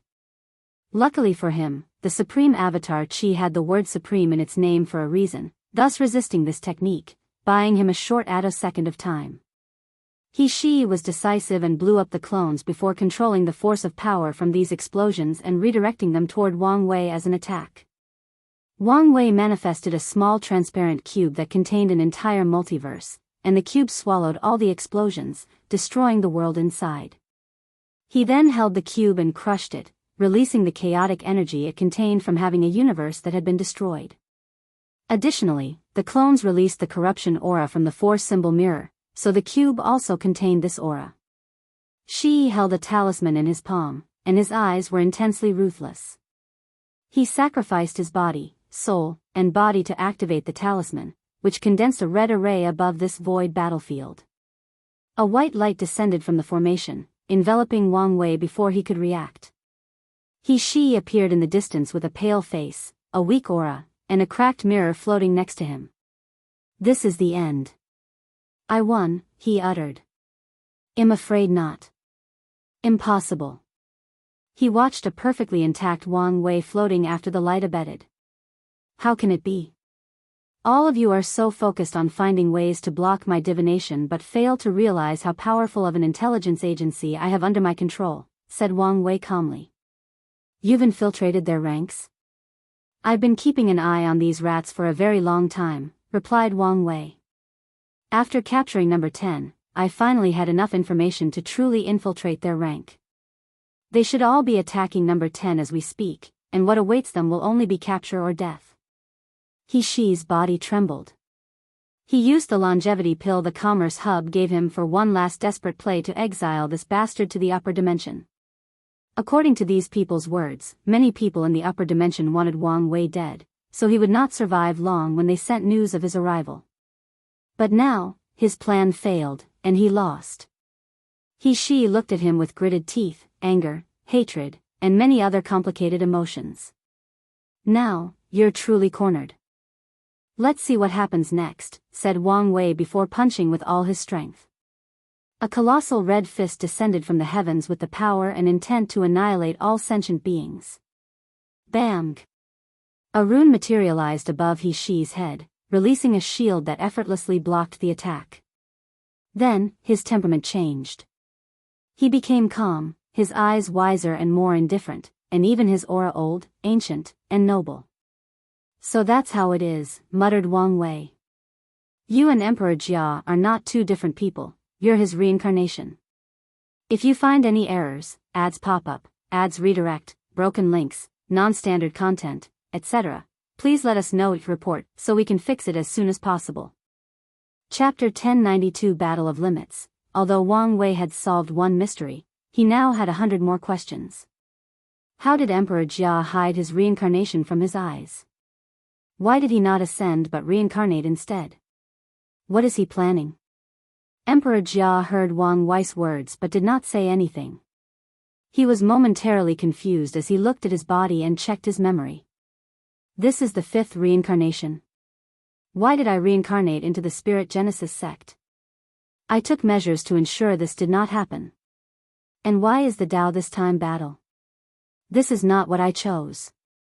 His eyes turned into runes, and he seemed to be calculating or deducing some information. No information deduced, but my intuition is telling me you're involved in this anomaly in some way, said Emperor Jia, finally paying attention to Wang Wei. I want to say that this is our first meeting, and I have nothing to do with you. However, weirder things have happened to me, so you might be right. Who knows? Despite his laissez-faire attitude, Wang Wei was on guard at all times, and that's because Emperor Jia was a blank to him. He could not divine any information or see the latter's future actions. This was the first time he faced such an opponent. It seems the battle between us is inevitable, commented Emperor Jia after a brief silence. I'm afraid so. Very well. The center of his brow suddenly lit up 5 different colors, and immediately afterward, his aura drastically increased, 60%. 65%. 68%. 69%. 99,999% Grand Dao Source. What is this? I sense a very subtle aura of Eternal Emperor from each of the lights. Thought Wang Wei, and his eyes squinted. Could it be? When Emperor Jia's strength reached his level, he was sure of his theory. He's trying to enter the taboo realm by following a path similar to the 9-extremity foundation. He proves the Dao, condenses his strength into a seed, reincarnates, and does it again. Then, once he's become an Eternal Emperor 9 times, he can fuse his power together to form a unique Dao body that can break the limitation and enter the taboo realm. Wang Wei's brow furrowed. This plan sounds doable, but there is a major flaw: true heavenly Dao. It would not allow someone to prove the Dao 9 times, let alone become an Eternal Emperor 9 times. No, it probably wouldn't let anyone participate in the Heaven Will battle a second time unless they abandoned their status as emperors.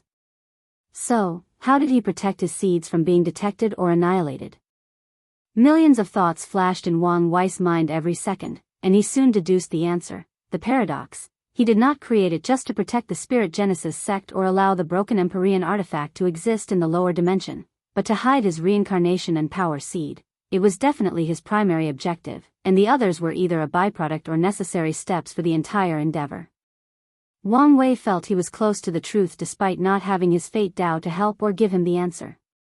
However, this raises even more questions. How did Emperor Jia know how to use the paradox to cover his activities? Such a brilliant idea could only be thought of by a Dao Lord or Overlord, which he probably is, but executing it is not a question of intelligence but ability. Omicron M. Can a great emperor create a paradox to hide such a major thing from true heavenly Dao? No, even the paradox involved changing true heavenly Dao's records, and that's not something that any paragon can do. Once again, he had more answers and even more questions. The most likely explanation is that Emperor Jia was once a pinnacle paragon, maybe even a primal paragon, and spent an untold amount of time deducing this method. Then, he abandoned his strength and started over to achieve the taboo realm. If that's true, he's scarier than the human emperor, as he would have to abandon his strength as a boundless paragon to start over. Anyone who can make such a ruthless decision has terrifying willpower and mental fortitude. Adding his intelligence, he's a more than worthy foe, concluded Wang Wei, who immediately decided to end this battle as quickly as possible to capture Emperor Jia and get more answers from his soul or memory. However, before Wang Wei reacted, Emperor Jia clapped his hands to release a strange energy into the void battlefield. This is thought Wang Wei before smiling wryly. The latter used a technique that imitated his order-disorder Dao, and the stipulation Emperor Jia placed on the battlefield was the prohibition of foreign aid to acquire taboo realm strength. In other words, Wang Wei cannot use the illusory pills to acquire Empyrean tier strength as he did with Old Man Nether. I underestimated this bastard, thought Wang Wei, wondering how he knew about this. A rune rapidly condensed before Emperor Jia, and Wang Wei sensed He Shi's battle Dao. As soon as the rune finished, Emperor Jia's aura became purer as a new Dao emanated from his body. He condensed He Shi's grand Dao source into a rune to remove its effect on him and used his original Dao, which is rune Dao or language Dao, analyzed Wang Wei. Emperor Jia then glanced at the four-symbol mirror and uttered an unknown incantation, turning the artifact into an open book with runes written all over the cover and pages. The book turned to a blank page before the battle Dao rune filled it with writing. Thunder Destruction Rune, Lighting Bolt Rain. A strange rune appeared above Emperor Jia's head, releasing billions of dark short lightning bolts. Wang Wei observed while evading, and the bolts were numerous and followed him. Thunder and Destruction Dao, and it's the pinnacle, he analyzed. There is a restriction in versatile Dao, such as Talisman, Array, Battle, or Fist, that can use other laws through resonance, knowledge/understanding.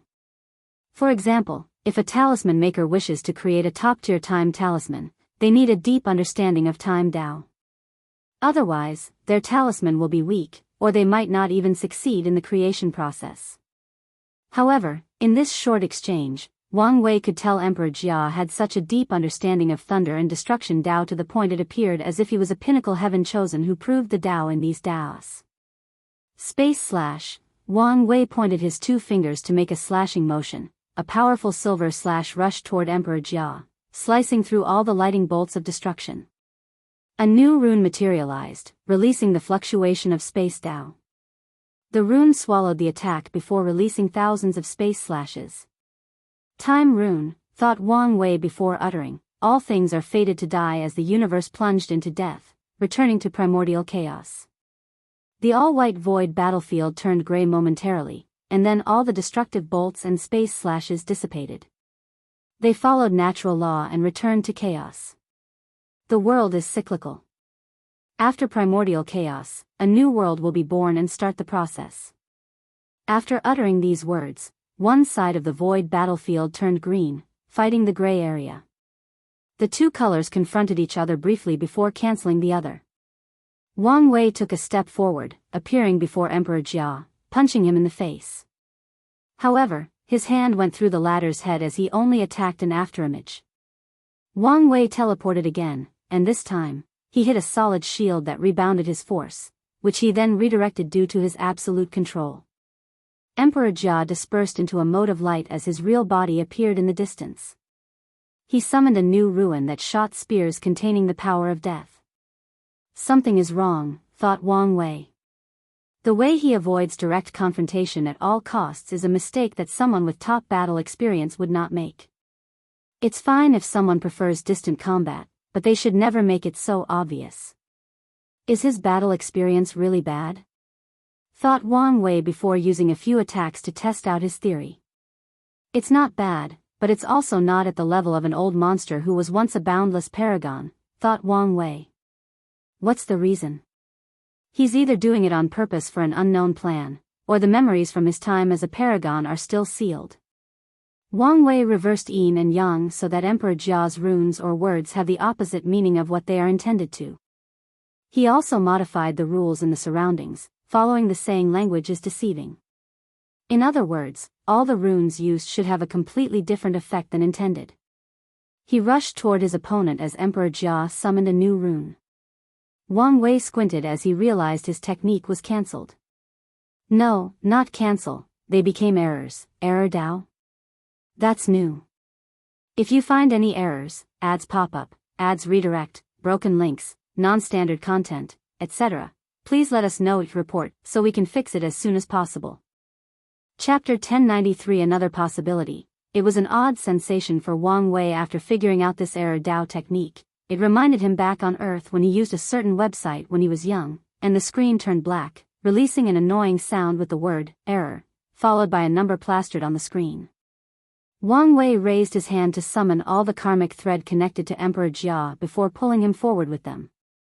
The ancient emperor only moved a few meters before the karmic threads became rigid and refused to listen to others. Fated destination, Wang Wei appeared next to Emperor Jia to punch him. As expected, the latter's first instinct was to move away, but his attack was destined to hit, and since he had already made the wrong response, Wang Wei hit him on the head. Crack! A mirror appeared before Emperor Jia's head, trying to reflect the attack back to Wang Wei. This method succeeded, but a lot of the force from the attack forced Emperor Jia to take a few steps back, drawing blood from his nose.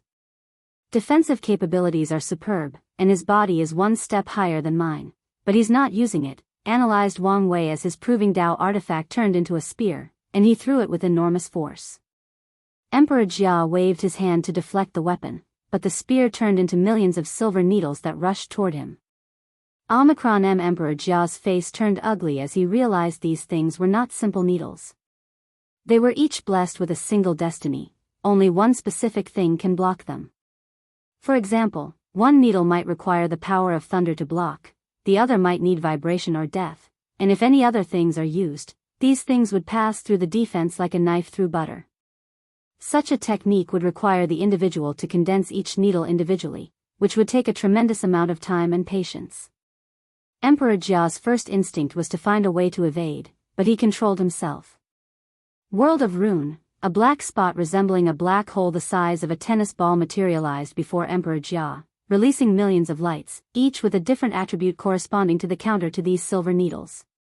However, these things were too fast, and a few dozen hit him, but he ensured they only touched non-vital parts while protecting his inside with his true will.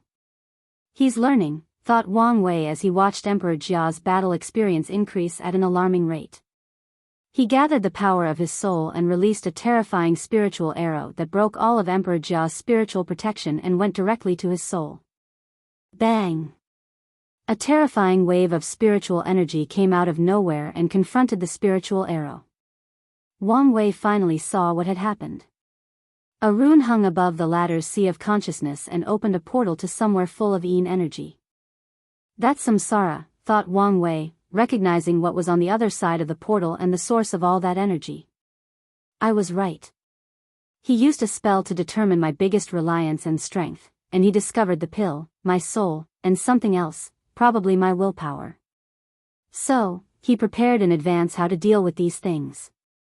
Wang Wei's body moved on its own as it sensed danger, but a light pierced his left shoulder. Emperor Jia's pale face sighed in relief as he had time to heal the damage to his sea of consciousness while also going on the offensive. Wang Wei looked at his bleeding shoulder. How long has it been since someone drew blood from me? He wiped the blood with his right hand before tasting it. How I missed the sensation of being injured. It was not the same when he injured himself during the flesh tribulations.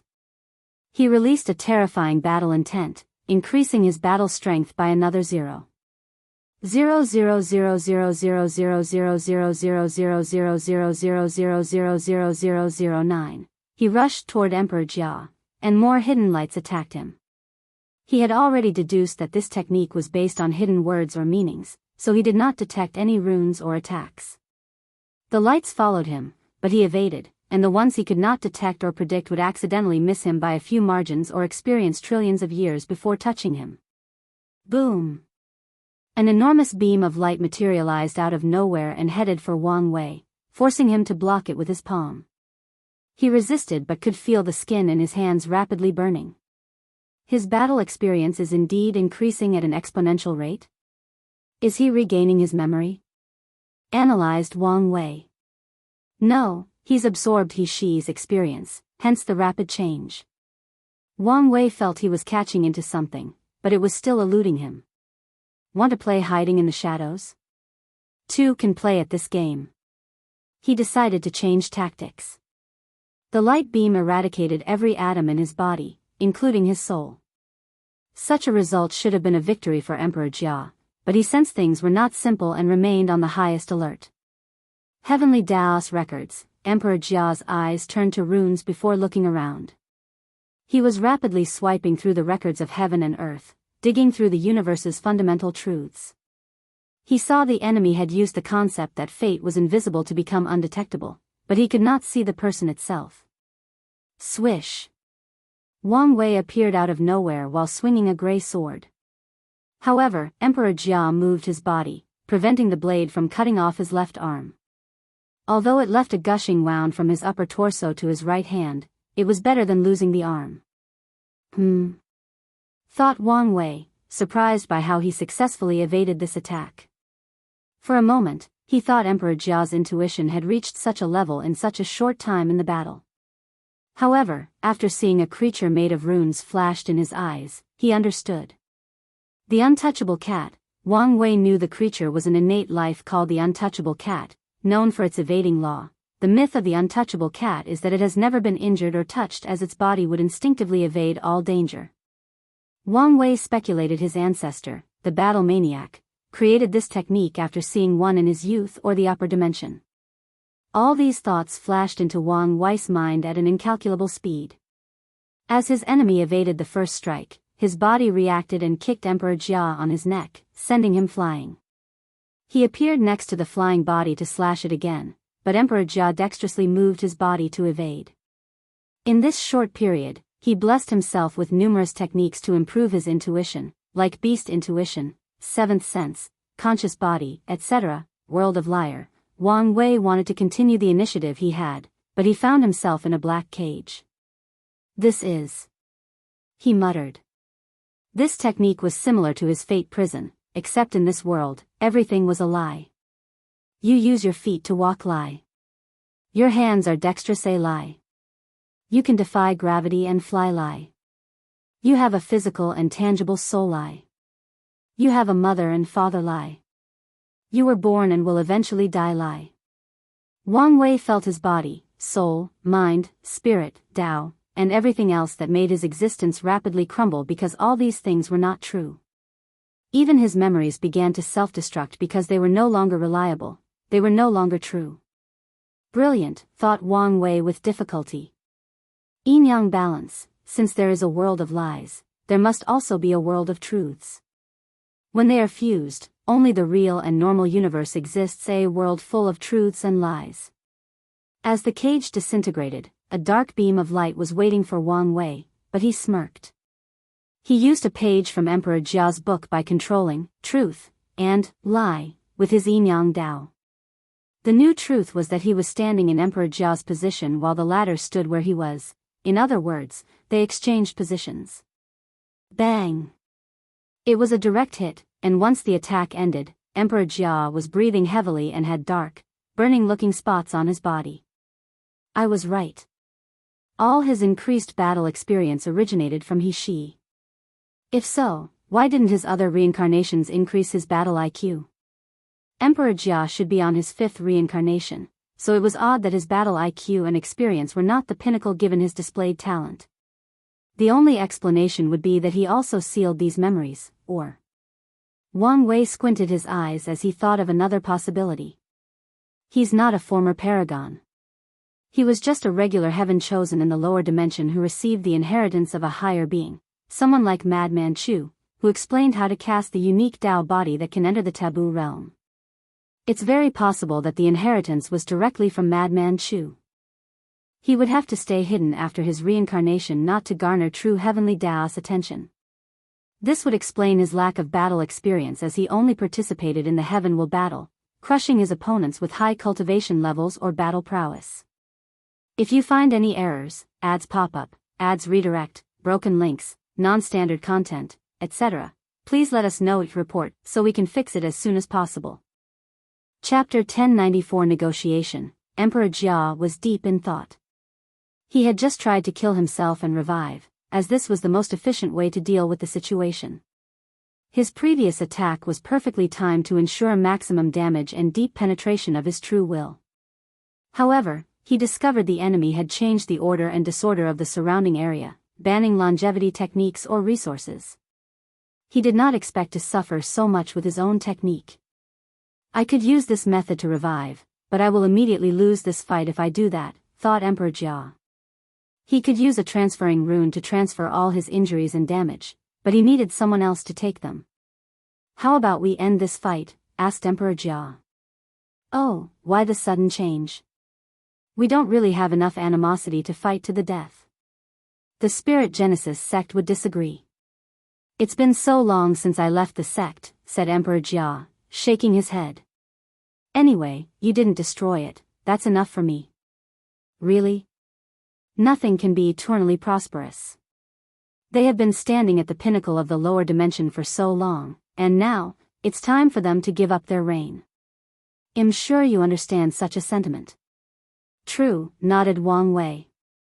One day, the Dao opening sect will also lose its status and give up its position as the de facto secret ruler of the lower dimension. Of course, if he can become a half-step transcendence beforehand, then the rules will not apply. So, what do you say? I can't agree. Why? I only fought you because I thought you disrupted my reincarnation, said Emperor Jia, who suddenly paused. You want the four-symbol mirror? Of course. Such a thing can only be the foundation for my sect. Emperor Jia thought briefly, I can hand it over. Oh, so simple? I wonder why you're willing to handle such a precious treasure. It's because it will disintegrate in a few generations, replied Emperor Jia. Disintegrate? Could it be true heavenly Dao will no longer tolerate its existence in the lower dimension? That is correct. Wang Wei felt something was wrong, the truth was logical, and he could not find anything wrong, but he had an inkling this guy was not telling the truth. Although I appreciate your willingness, I still have to refuse. Why? Emperor Jia thought this man was more logical and could be reasoned with. It's because I want your inheritance. Inheritance? What are you talking about? He asked, puzzled. Good acting, but useless, sneered Wang Wei. I'm talking about the one that taught you to cultivate a Dao body capable of entering the taboo realm. Emperor Jia was calm, without any change in expression or aura. It seems I accidentally revealed too much information. Looking back, he realized all the mistakes he made involuntarily. After regaining his consciousness, he muttered words, revealing much information. Then, during the battle, he had to get accommodated to this new life and body, further revealing more information. And when facing someone like Wang Wei, the slightest clue is enough to put all the puzzle pieces together. You did, nodded Wang Wei. Everything is negotiable except for that. Then we have nothing to talk about. Is this thing any useful to you? Continued Emperor Jia. You must reincarnate and start from scratch. There are no alternate methods like the 9-extremity foundation. So, are you prepared to give up everything to walk this path? Maybe, maybe not, but that's for me to decide. You are someone burdened with a great destiny. Are you willing to give up everything just for the taboo realm? It's not a question of whether I'm willing but whether I have the choice, countered Wang Wei. Once I have the inheritance, I'll know whether it's worth giving up everything. In that case, how about I tell you about all my understanding of the taboo realm? I won't hold back, I'll tell you everything except the exact method. Still no, replied Wang Wei while shaking his head. Emperor Jia became silent for a few seconds, weighing his options. He was deciding whether to reveal more information and the danger that came with it. Ultimately, he decided to gamble. What if I told you my method was flawed or incomplete? What do you mean? The method only went as far as the 5th reincarnation, Emperor Jia revealed. From the 6th to 9th reincarnation, that's when I can successfully break through the taboo realm, but the inheritance does not have the remaining part. Wang Wei frowned, wondering if he was telling the truth. He's probably telling the truth if he wants to negotiate in good faith. After all, he should guess I would take precautionary measures to ensure he's not screwing me, analyzed Wang Wei. So, what will happen if you reincarnate a 6th time? He asked. True heavenly Dao will immediately detect me, replied Emperor Jia truthfully. That makes sense, nodded Wang Wei. Sadly, my answer is still negative. Why? I think I've displayed enough good faith. Do you think I don't know the taboo realm method is not the most valuable part of your inheritance? Sneered Wang Wei.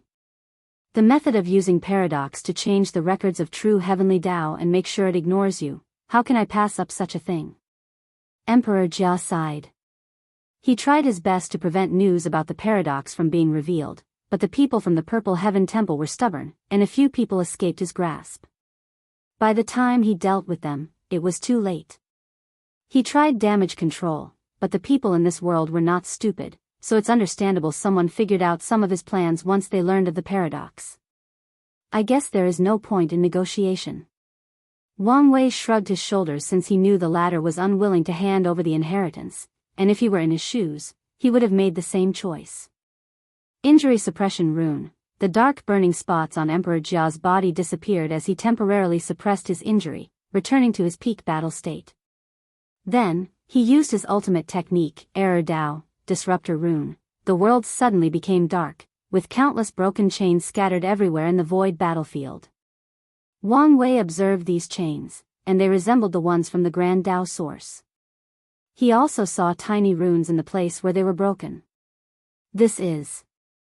Wang Wei was genuinely shocked as he realized his Daos could not work properly. No, he could not summon them, except for his Fate Dao, but it was working like an old computer with slow processing. This technique is beyond brilliant, thought Wang Wei. He could tell this technique was the pinnacle of Emperor Jia's Rune Dao, and he must have spent all his 5 lives to refine and cultivate it. Let's end this. Chains appeared in the sky before rushing toward Wang Wei. He tried to use his Fate Dao to weave a new universe around him, thus isolating him from his battlefield and the technique, but he soon realized it would take him more than 3 hours to succeed. For beings of their caliber that need to make split decisions in attoseconds, 3 hours might as well be an infinite amount of time. He did not even try using his other Daos, knowing they would be even worse. My flesh has been weakening, but it's not as bad as my Dao, thought Wang Wei, who swiftly changed tactics. He moved his body to move, but the chains were fast and on his tail. He knew he could not evade for long. Essence, Qi, spirit conversion. He converted all the soul energy in his sea of consciousness into physical strength to increase his fleshly body. He used his true will to its full effect, focusing slowly on boosting his body. Since my Dao cannot work outward, they might do so inward. Wang Wu used his Dao to improve his flesh, raising it to another height. Bang! Wang Wei punched the chain, breaking a small part. Emperor Jia sighed silently, such terrifying battle IQ.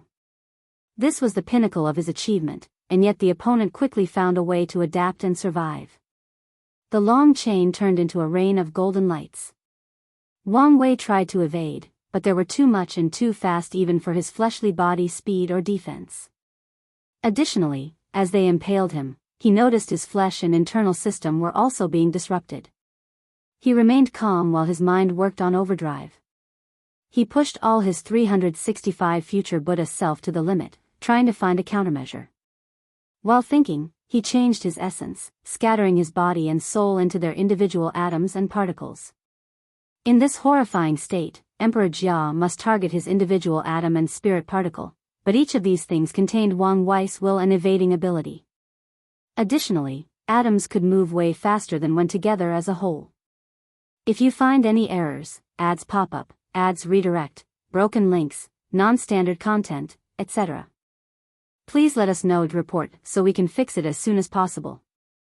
Chapter 1095 Behind the scenes, Emperor Jia's eyes could see all the trillions of atoms and particles, each dodging his attacks.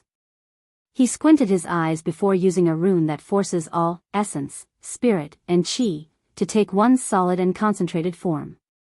As such, Wang Wei's body reorganized into a whole. Omicron M. A light spear rushed towards Wang Wei's head, and it was too fast for him to evade, so he used his bone substitution to avoid death. He then punched the sky using the dragon zodiac art, trying to destroy the disruption concept of this technique. Sadly, this method failed. Although this technique had the weakest effect on the flesh, it still disrupted it. Additionally, after injuring him, these light beams or arrows further corrupted or disrupted his flesh. 3 more arrows pierced Wang Wei's body, and his aura further weakened. His eyes did not move from Emperor Jia and this technique. His mind was constantly analyzing the situation and coming up with a solution. He knew the best method to use was to overwhelm this place with his willpower through willpower manifestation. However, he would not do so because he had predicted that Emperor Jia had prepared for 3 of his advantages: the pill, his soul, and his willpower. Cry of pain, Wang Wei opened his mouth and roared. He mixed a sonic attack with his pain talent. This method worked as Emperor Jia held his head, and his nose bled profusely. Wang Wei rushed forward, trying to touch him, and maybe placed an innate fate shackle on him. Alas, a rune appeared behind Emperor Jia to absorb his pain.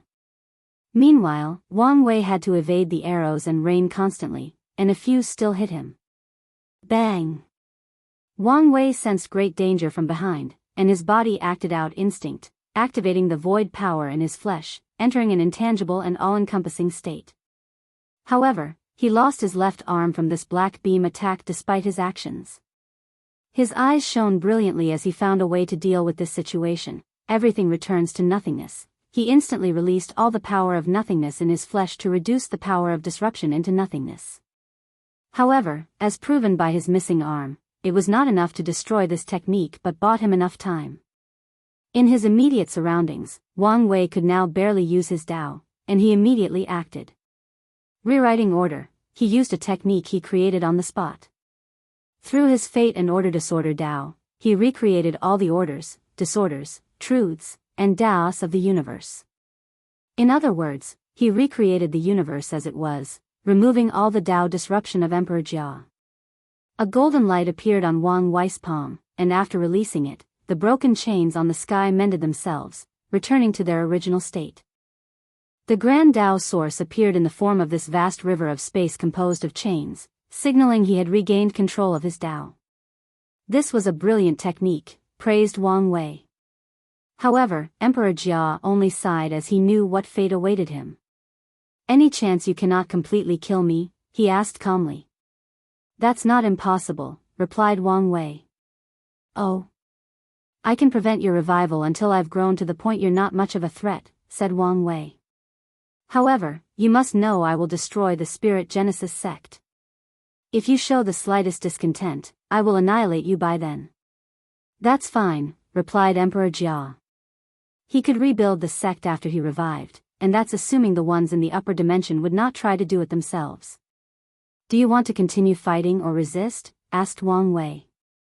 "Although I know I won't win, I will fight until the end." He technically had 5 extra lives, however, his strength would drastically decrease after using one, so this was his only chance of still winning this fight. Fair. Wang Wei watched as countless potent runes appeared behind Emperor Jia, preparing for desperate attacks. He pointed his one arm to the sky. Frowny face fate shackles. Words have no power. An enormous gray chain materialized above him before entering a projection of the river of fate. From then on, the laws of this infinite space were changed. Words, languages, and runes no longer had any powers or strength. The runes around Emperor Jia dissipated, and even his book became dimmer. "A technique based on my own that targets my Dao," he sighed. Part of him regretted walking this path. Otherwise, his battle experience would not have been so subpar, and he would not have lost this fight. Magic circles appeared underneath him, and he found himself incapable of moving. The one-armed Wang Wei appeared before him, and Emperor Jia lost consciousness. Despite the latter's surrounder, he did not want him to resist. With any defensive measures, Wang Wei could see Emperor Jia's past and learn the truth, and it was as he theorized. The latter found the inheritance on a secret dimension. Wang Wei muttered an incantation, and a portal appeared to drop a talisman with the inheritance, and he used it after checking there were no problems. The inheritance was about cultivating an innate Dao body, allowing someone to enter the taboo realm. The first step of this inheritance was the paradox ceremony, which allowed someone to tweak true heavenly Daos records to essentially render its program malfunctioning and hiding under its sight. "It's like installing malware on a system to exploit it," thought Wang Wei, slightly surprised. He thought the entire paradox was similar to how Gu Xian's deception worked, where true heavenly Dao allowed it as it was a part of the game. But no, this method actually tricked such an existence, at least, to a certain level. This method only went as far as the 5th reincarnation because, after the 6th, true heavenly Dao would notice the problem and fix it. So, the inheritance encouraged its owner to travel to a chaos world that is not part of the primary 3800 to continue the remaining reincarnation. Although it did not say why, Wang Wei deduced the truth. The power ceiling of true heavenly Dao on these chaos worlds is paragon tier instead of half-step transcendence, meaning they are easier to trick. This paradox ceremony involves countless systems and knowledge probably not from the eternal ascension world. The creator must be a well-traveled individual in primordial chaos and has studied true heavenly Dao extensively. Wang Wei finished the preliminary processing of this inheritance. The thing should be very beneficial for many things, including his goal of creating a unique Dao body to enter the taboo realm. So, he focused on how to deal with Emperor Jia. Firstly, he copied the latter's rune book. He knew Wuhong should be very interested in this thing, especially the disruption rune. Secondly, he sealed the 4-symbol mirror and put it in his interdimensional space. Lastly was Emperor Jia's body. It's not feasible for me to reincarnate, but what if I absorb his body? Wang Wei could imagine the benefit of having such a foundation, and it might be possible for him to enter the taboo realm without relying on the dark truth.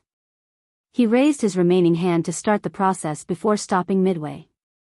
Something is wrong, said Wang Wei, lowering his hand and thinking. I've assumed this inheritance is from Madman Chu and thus safe, but thinking deeply about it, I realize it may not be from him. This writing was different. It did not contain his cold and calculative tones, like a mad scientist. It did not even contain his rambling madness that often creeps out. His brow furrowed as he further analyzed the situation. Emperor Jia said I was responsible for messing with his 5th reaction, but I did no such thing. I doubt a person of his caliber would make such a mistake even if it were his intuition, so what's the cause of him feeling that way? The answer immediately popped in his mind, I did it, but not the current me, it was my future self. So, why would I interfere in Emperor Jia's reincarnation across space and time? Is it simply to hand over this inheritance? Is it a way to tell me Wuhong's perfect foundation is not the way? Wang Wei grunted in frustration. It was a pain having to deduce future events with limited information about the present. Another possibility is Emperor Jia is someone else's pawn, and my future self disrupted his reincarnation to deal with him. If that's the case, this person might be targeting me. If they knew my personality, they could deduce my instinct would be to swallow Emperor Jia, fucking me and my future self in the process by altering the past. Wang Wei's back began to drip with cold sweat as he realized his greed and natural capitalist tendencies almost screwed him over. Luckily, he understood the idea that he must control his mind and emotions to escape the shackles of fate. The question is, who is my enemy this time? They are obviously working with Grand Dao. 2 names appeared in his mind. If you find any errors, ads pop up, ads redirect, broken links, non-standard content, etc., please let us know each report so we can fix it as soon as possible. Chapter 1096 Terrifying Enemy. The first person Wang Wei thought of was one of the 6 cardinals, the Magistrate of Heaven.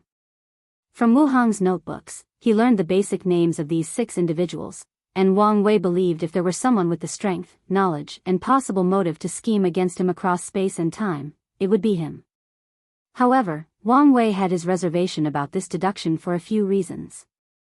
The inheritance does not seem to come from someone who created true heavenly Dao but from someone who knows a great deal about it after years of research.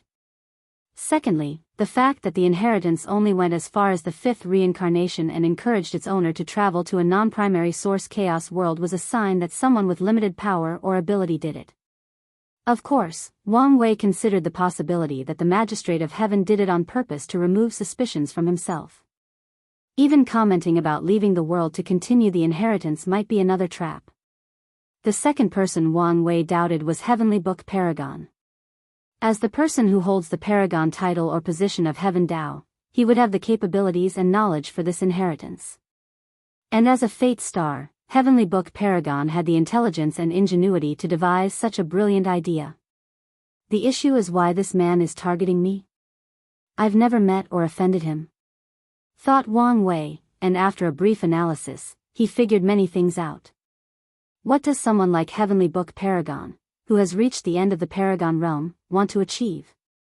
The answer is obvious since it applies to everyone on or near his level, Transcendence. Heavenly Book never participated in the Second Origin War. Why? He either couldn't or did not want to. If we follow the latter's line of thinking, why would he not want to participate in an event with such major ramifications? He either knew it would not work or had another method of achieving transcendence, maybe both. With Heavenly Book's intelligence, it's not far-fetched for him to deduce what Qiyuan wanted to achieve and even predict his failure. So, he used the event and the power vacuum afterward to spread his power and influence all over the chaos universe. Wang Wei had chills running down his spine as he realized how much power Heavenly Book Paragon might have if he took full advantage of all these paragons entering limbo across the chaos universe. If I were him, I would create pawns in every primary source chaos world and other worlds of significance. Speaking of pawns, could these parasites be related to him in any way?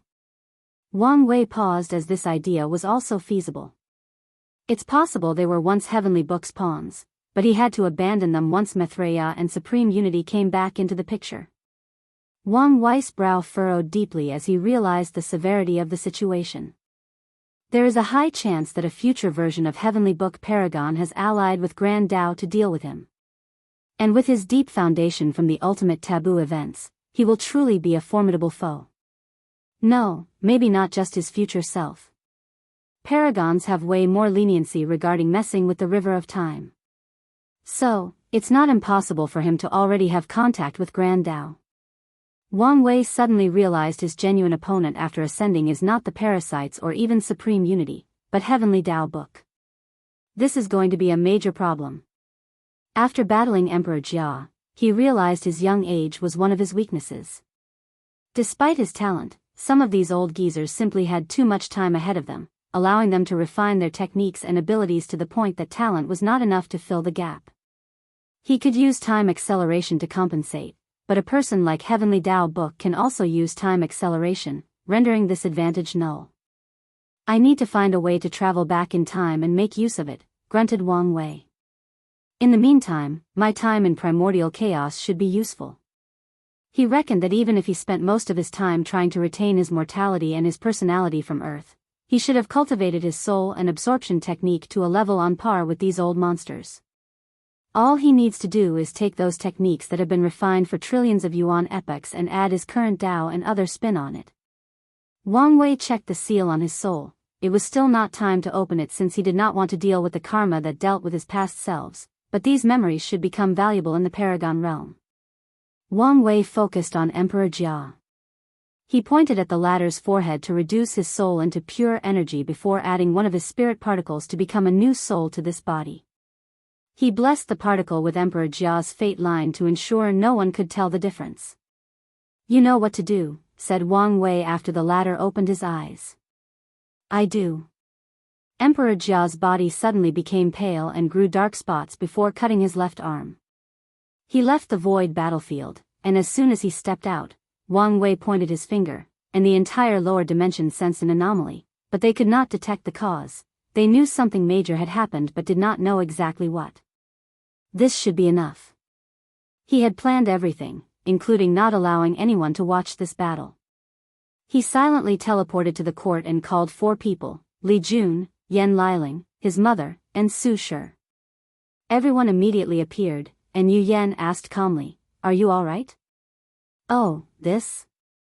said Wang Wei, looking at his missing arm. "It should grow back after a few months. It should take a while to remove Emperor Jia's true will and regenerate." He looked at Li Jun and Yan Liling. "I call you two to reassure you." He shifted to the other 2. "In a while, rumors of my death and disappearance will spread. Once that happens, you need to hold a court meeting to reassure people that a small accident occurred, but I'm fine. You must continue the original plan by supporting the Star Beast world. Will this be all right? What if someone causes trouble?" asked Su Shi. After the previous bait, they should not be this stupid. Plus, Li Jun and Liling will serve as deterrents. Few people knew about the oaths and the fact they could not interfere, so Wang Wei plans to use this fact. Of course, some people must have guessed something after seeing how the Dao opening sect received no luck or destiny blessing after these 2 proved the Dao. Don't worry. We will hold the fort, so feel free to do as you please, said Yu Yan, and Su Shi nodded. Thanks, and talk to father for me. His father was approaching the completion of his 9-extremity foundation, but he was still in the swordsmanship world. Wang Wei did not want him to hurry in case he heard the news while on a break or something. After everyone silently left, Wang Wei teleported to a world called Angry Sea World, a place ruled by the sea race while the human race lived on a few scattered islands. This realm is also the place where number 9, or Xiao Weiyuan, proved the Dao. Wang Wei appeared on a deserted island, and less than 10 seconds later, Wang Ju appeared before him on one knee. How did it go? I'm sorry, said Wang Ju, lowering her head in shame. Did something happen? Asked Wang Wei. We captured everyone else, but number 1 escaped. How can he escape under your hands? I don't know exactly, but he immediately detected something wrong and escaped, leaving everyone behind. I tried to find him afterward, but my divination was blocked. She shielded him with the power of the 4-symbol mirror. I will deactivate the protection, so go retrieve him, said Wang Wei before summoning the mirror and using it. Wang Ju activated all her strength before disappearing. She returned less than a minute later with a captured number 1. Did he talk to anyone? I checked, and the answer is no. He was more focused on running away. Good. Where are the others? Wang Ju summoned the other spies, and Wang Wei searched their souls. He only succeeded for 3 of them as the remaining 6 had slave marks on their souls, and he did not want to touch this thing. He then used his spirit particle to enslave the markless ones while hypnotizing the mark ones. I need you to return to your homeworlds and... Yes, Master. 9x, these spies disappeared, leaving Wang Wei and Wang Ju. Although brute force is oftentimes the quickest way to do things, it's usually not the most optimized approach for maximum benefit. You know your next step? Yes, bowed Wang Ju. Once again, I apologize for my failure. It's fine. Go do your task. Wang Wei knew no plans were guaranteed and usually accounted for possible mistakes. He would only reprimand her if the failure were the result of her incompetence or mistake. If you find any errors, ads pop up, ads redirect, broken links, non-standard content, etc., please let us know it report so we can fix it as soon as possible. Chapter 1097 Too Smooth. Primordial Chaos, Red Mist Forbidden Land. Heavenly Book opened his eyes to look in the distance. The plan failed? However, such news was not unexpected. He would be disappointed if someone who had reached the level of competing with Grand Dao had fallen for such a ruse. He checked his book, and as expected, there were more words. His main objective was to affect the river of time and increase the book's content, which he succeeded. He already deduced it was me? Interesting, he may be a bigger threat than I anticipated, thought Heavenly Book. Does he have a connection with the prehistoric world? Things are getting complicated. He closed the book before entering a state of meditation. He had found clues about the origin of Buddhism, so it wouldn't be long before he could exchange with Madman Chu. Eternal Ascension World, Battle Spirit World. He returned to his sect in terrible shape. He reassured his people that he was fine and needed to rest. Less than 10 minutes after his return, the Commerce Hub president contacted him. So, they do have people everywhere, thought he, who answered the call. The array activated, showing a projection of a scholarly man with glasses, President Tian Wenyan. Is it done? Asked the president, scrutinizing He-Shi's terrible state. Obviously, replied He-Shi. Did you kill him? Do you think that's possible? According to the plan, I exiled him to the upper dimension. So, he was this fierce, muttered the president. Although it would be ideal to kill him, that's good enough for now. In the lower dimension, they have no one to rely on and must live in fear of this man every single day. However, in the upper dimension, they can rely on their ancestors. We will send you something to heal. Consider it a gratitude, said the president. No problem, replied He-Shi. A few minutes later, he sensed someone outside the battle spirit world. I thought they would use my weakness to attack me. He received the reward, a small pool of Dao holy water. These guys are really rich, thought she. Dao holy water is a rare healing resource that helps emperors deal with Dao will manifestation, and true will injuries. He sent it to Wang Wei without hesitation. Then, he activated the sex formation, entering a state of isolation. Meanwhile, President Tian Wenyan called a meeting of the highest order for all the Commerce Hub's core members. The true rulers. Normally, the core members are composed of 10,000 individuals, each representing top emperor lineages across multiple world communities. However, in this meeting, only 200 or so people showed up. His projection appeared before a crowd of people sitting cross-legged on a mat while floating in the air. What happened? Asked a delegate. The plan succeeded, replied Tian Wenyan. He's dead? Is that why there was such a vibration across the endless void? He's not dead but exiled to the upper dimension. That's a shame, commented a female representative. Given the strength we deduce he had, it's understandable. Focus, said the president. Now that he's gone, it's our time to act. So, what's the plan? Do we attack the Dao opening sect? No, let's not rush. Why? That monster is not here anymore, and I've had enough of those arrogant bastards. They still have more than 9 eternal emperors, and you want to attack them while they have the home advantage? Don't let your emotions turn you stupid. You're right. Our plan is to divide their numbers, said Tian Wenyan. We will attack the martial hegemony world and the star beast world, forcing them to stretch their forces. If someone is willing to help us pay the price to break our agreement, the celestial harmony world is more than happy to be a vanguard to the martial hegemony world, said a Taoist priest dressed in blue. However, his words silenced the room. I'm afraid the process is really not worth it, said President Tian Wenyan after a few seconds of awkward silence. I understand, sighed the Taoist. How do we hide our deployment from the Dao opening sect and the myriad emperor world? Their information gathering is top tier. We don't need to hide it, do we? Replied Tian Wenyan. That's right. He's not here, so we can kill his people without any trouble. Let's immediately get rid of their manpower at the headquarters. If we act swiftly enough, we can plunder their shops and take their people to turn into our own. The Fate's shadow guards are truly talented, and killing all of them would be a waste. I second that. I'm afraid it's too late.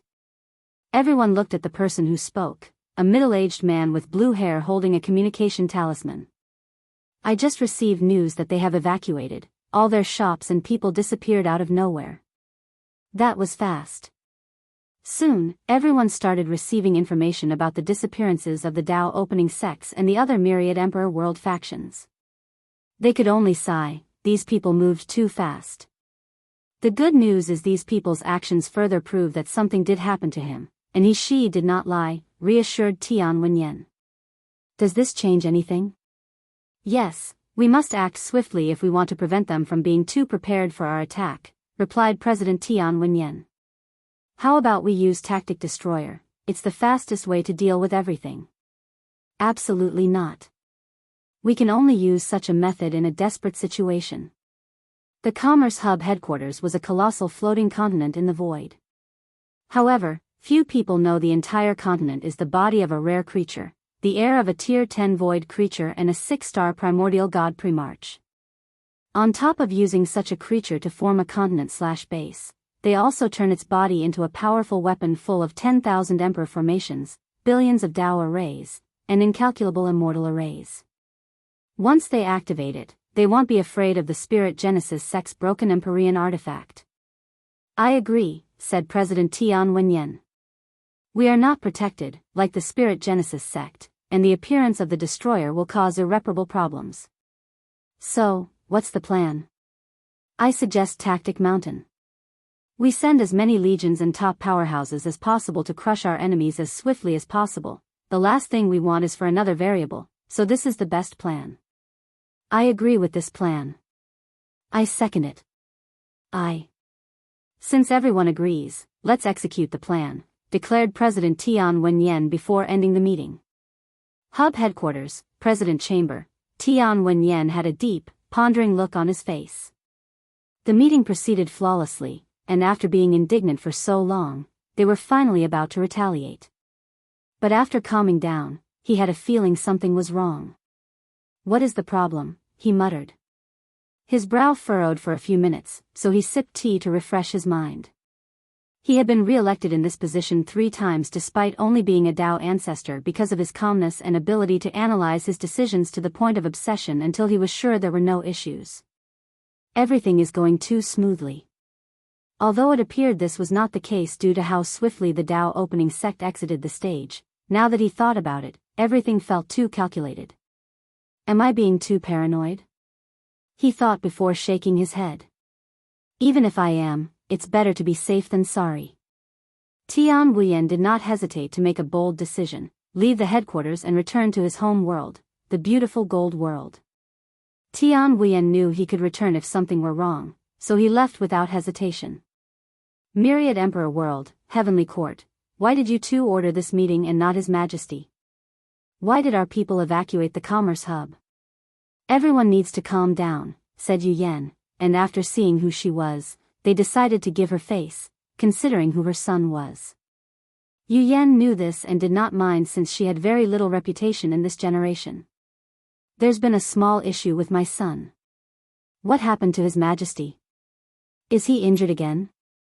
Please, let us see him now. Will you let me finish? She released her aura, and these people were reminded she was an eternal emperor and one of the best. There's been an accident, and he's now occupied, unable to show up, she explained slowly. The Commerce Hub thinks he's gone and decided to bare their fangs. They should be attacking our world or our allies. We need to prepare to defend our benefit.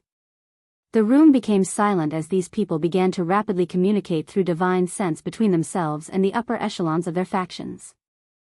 Can you guarantee His Majesty is fine? You know his strength, so what can happen to him? Replied Yu Yan calmly.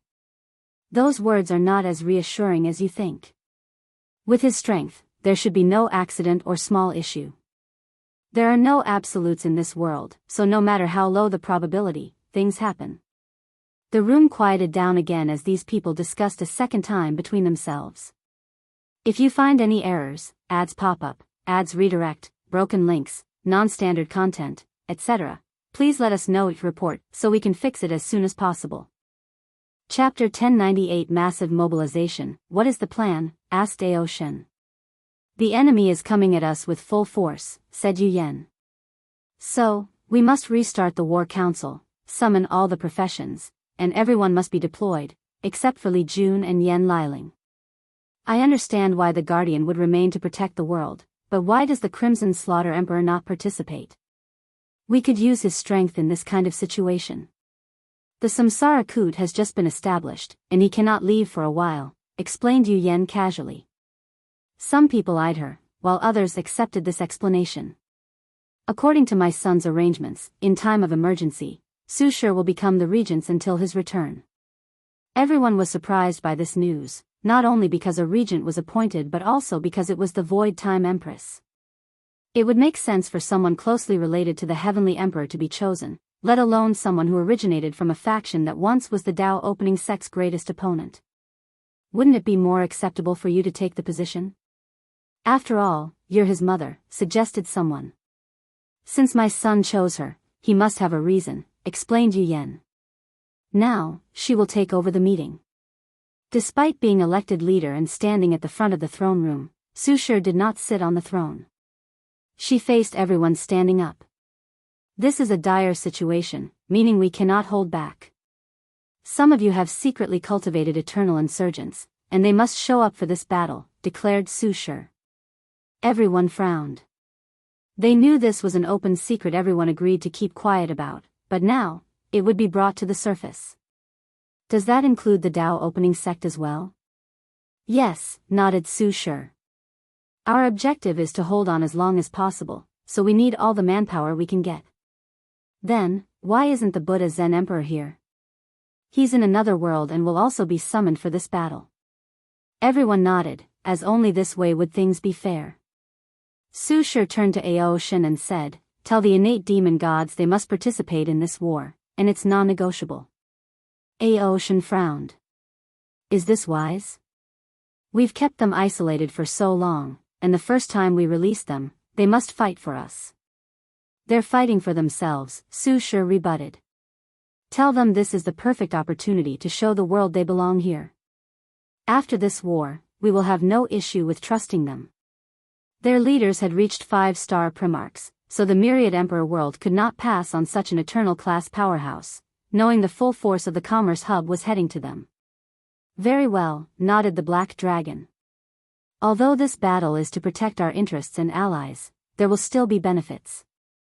The military list system will be activated, and you can gain merit for your contributions. Even the resources used in the war will also be repaid once we are victorious. Su Shi finally saw some vigor and motivation from these people, and she finally understood why Wang Wei would show disdain sometimes when talking to them. From this point of view, their greed is truly easy to be noticed. Any question? Can we know a rough timeline for when the Heavenly Emperor will return? These people were not stupid, so they knew they could not bully the other worlds in the endless void without such a big boss to back them. And without his presence, they do not feel reassured. Su Shi did not answer but looked at Yu Yan. We only need to resist the initial attack, and he will return. Those words were both relieving and worrying. Some people wanted to believe them, while others feared that the suddenness of everything indicated that something had happened to the emperor. Anything else? Who is the commander of this expedition? Tai Gang did an excellent job, so he will be reused again. Unless you have a better option? No, he was brilliant in the former war. I have a follow-up. Should we tell our troops that the emperor was missing? One reason we won the previous battle was the high morale. That's indeed something worth pondering, uttered Su Shi. She did not immediately decide but instead looked at Tai Gang. What do you think? We have two options, lie and fake the presence of His Majesty. However, if he does not show up soon, the lie will crumble, dealing a devastating blow to our troops' morale, Tai Gang said. As for the second option, he looked at Yu Yan hesitantly. Don't worry, you can say what's on your mind, she reassured. We can use the Queen Mother's name, said Tai Gang calmly. Tell the troops the enemy kidnapped her to force His Majesty to sign a non-intervention contract. Then, we can use the banner of avenging the Emperor's grievance and saving the Queen to boost morale and motivate them. Yu Yan grunted silently. She knew the Queen Mother's identity and pondered the consequences of using her name in vain. Do it, she said decisively after a few seconds. Now that everything has been settled, let's begin mobilization, declared Su Shi. Outside the court, what do you think? Asked Hu Fenghuang through divine sense. Either something truly happened, or he's scheming something from the shadows, replied Ao Shen. What will you do if it's the former? Ascension, he said directly. Without the Heavenly Emperor present, the myriad emperor world's glorious destiny of spreading throughout the lower dimension will come to an end. He and every top powerhouse knew this. I'll probably do the same. Really? Given how ambitious you are, I thought you would stay for more power and benefit, sneered Ao Shen. I could say the same to you, replied Hu Fenghuang before looking in the distance. We've built something beautiful despite our short time. And I know it would be only a matter of time before it's destroyed due to infighting. So, if he's not here to suppress everything, would rather leave than watch everything crumble apart. Fair. Ao Shen teleported away to his duty while Hu Fenghuang returned to the ancient clan. What happened in the court spread like wildfire through the dream world. In less than 30 minutes, all citizens of the myriad emperor world knew about it. Then, the news spread to the servers connected to other world communities. Then, everyone began rallying under one banner and ideal: save the Queen Mother and avenge the Emperor. Although people only knew in passing that the Heavenly Emperor had a Dao companion and never saw her, this did not change their support for their wise and benevolent ruler. Heavenly Court, Su Shi stood before a formation with a projection of Feng Heng before him. How are things going on your side? Amitabha. This poor monk feels aggrieved. Oh. The Vajrayana Buddha Emperor has postponed our Dao debate for thousands of years, giving me all kinds of ridiculous excuses. It's understandable. His branch has just been established and is only a small budding tree. Debating on the Dharma with you would be suicide, especially if it's in public before his followers. Feng Heng sighed deeply. Why did you summon this poor monk? Did something happen? Su Shi filled him in on the situation. If I remember correctly, the ancient spirit world is part of the commerce hub, so they should have received the mobilization notice. Now that you mention it, this poor monk did notice their behaviors were more abnormal than usual. If they follow the order, you will face 2 Eternals. Do you need backup? Asked Su Shi. No, this might be the opportunity this poor monk has sought. Are you sure? Feng Heng nodded firmly.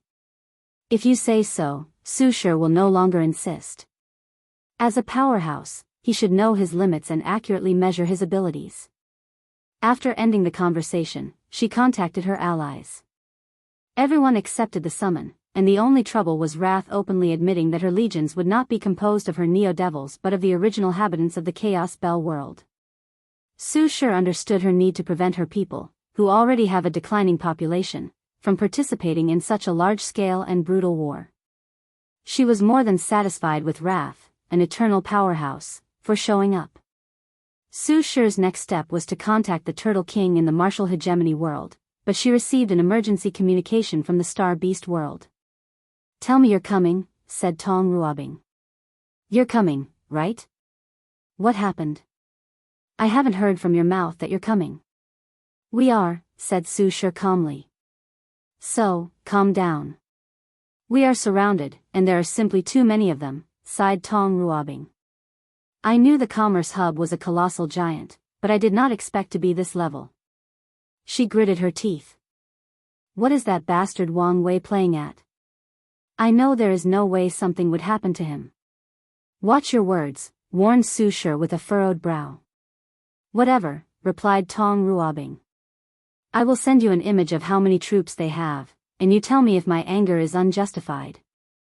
She already knew she was a pawn in this entire situation and had technically volunteered for the role, but she did not expect things to be so severe. If you find any errors, ads pop up, ads redirect, broken links, non-standard content, etc., please let us know each report so we can fix it as soon as possible. Chapter 1099 More troops. Su Shi frowned as she saw the entire void covered by people. The situation was worse than expected. Do you see this? Continued Tong Ruobing. According to my calculations, if I take into account all our troops, including the one from our allies, they will outnumber us by 1 to a billion. In other words, for every soldier in the myriad emperor world and their allies, the commerce hub will have 1 billion. The top powerhouse will have a ratio of 120, and even eternal class powerhouses will be 1 to 5. Do you understand my anger now? Su Shi grunted softly. There is no point in being angry now, you know what you signed up for. But I don't think anyone ever expected this level of retaliation, including him. That's hard to say. Anyway, we need a plan to deal with the situation. Tong Ruobing rolled her eyes. I'm all ears. We can use the same tactics as the Martial Hegemony world. You mean resang the dead? Yes. That might work.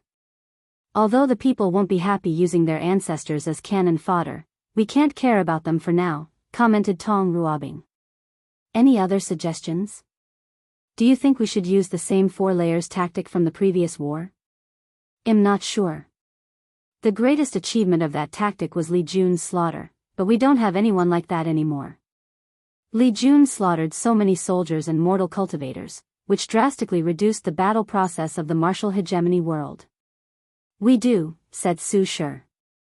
You forgot Wang Tian. Oh, right, he did slip my mind, said Tong Ruobing with shining eyes. However, they soon dimmed. The commerce hub is not the Martial Hegemony world, they have plenty of expert array masters to destroy our array. We could use a chaotic battle to our advantage, suggested Su Shi.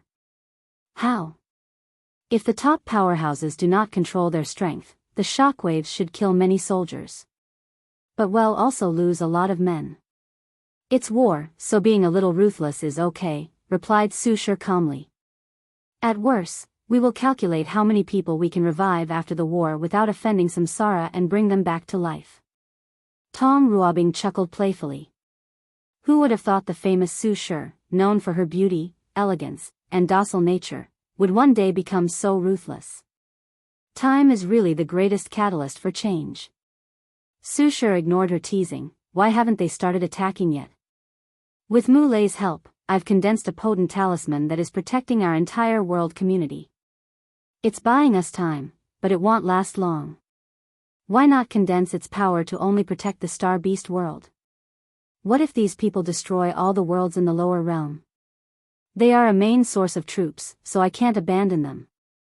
Su Shi nodded and continued discussing how to proceed with this upcoming war. After the conversation, she communicated with the Turtle King and realized how severe the situation truly was. The martial hegemony world was also surrounded, and the number was astronomical.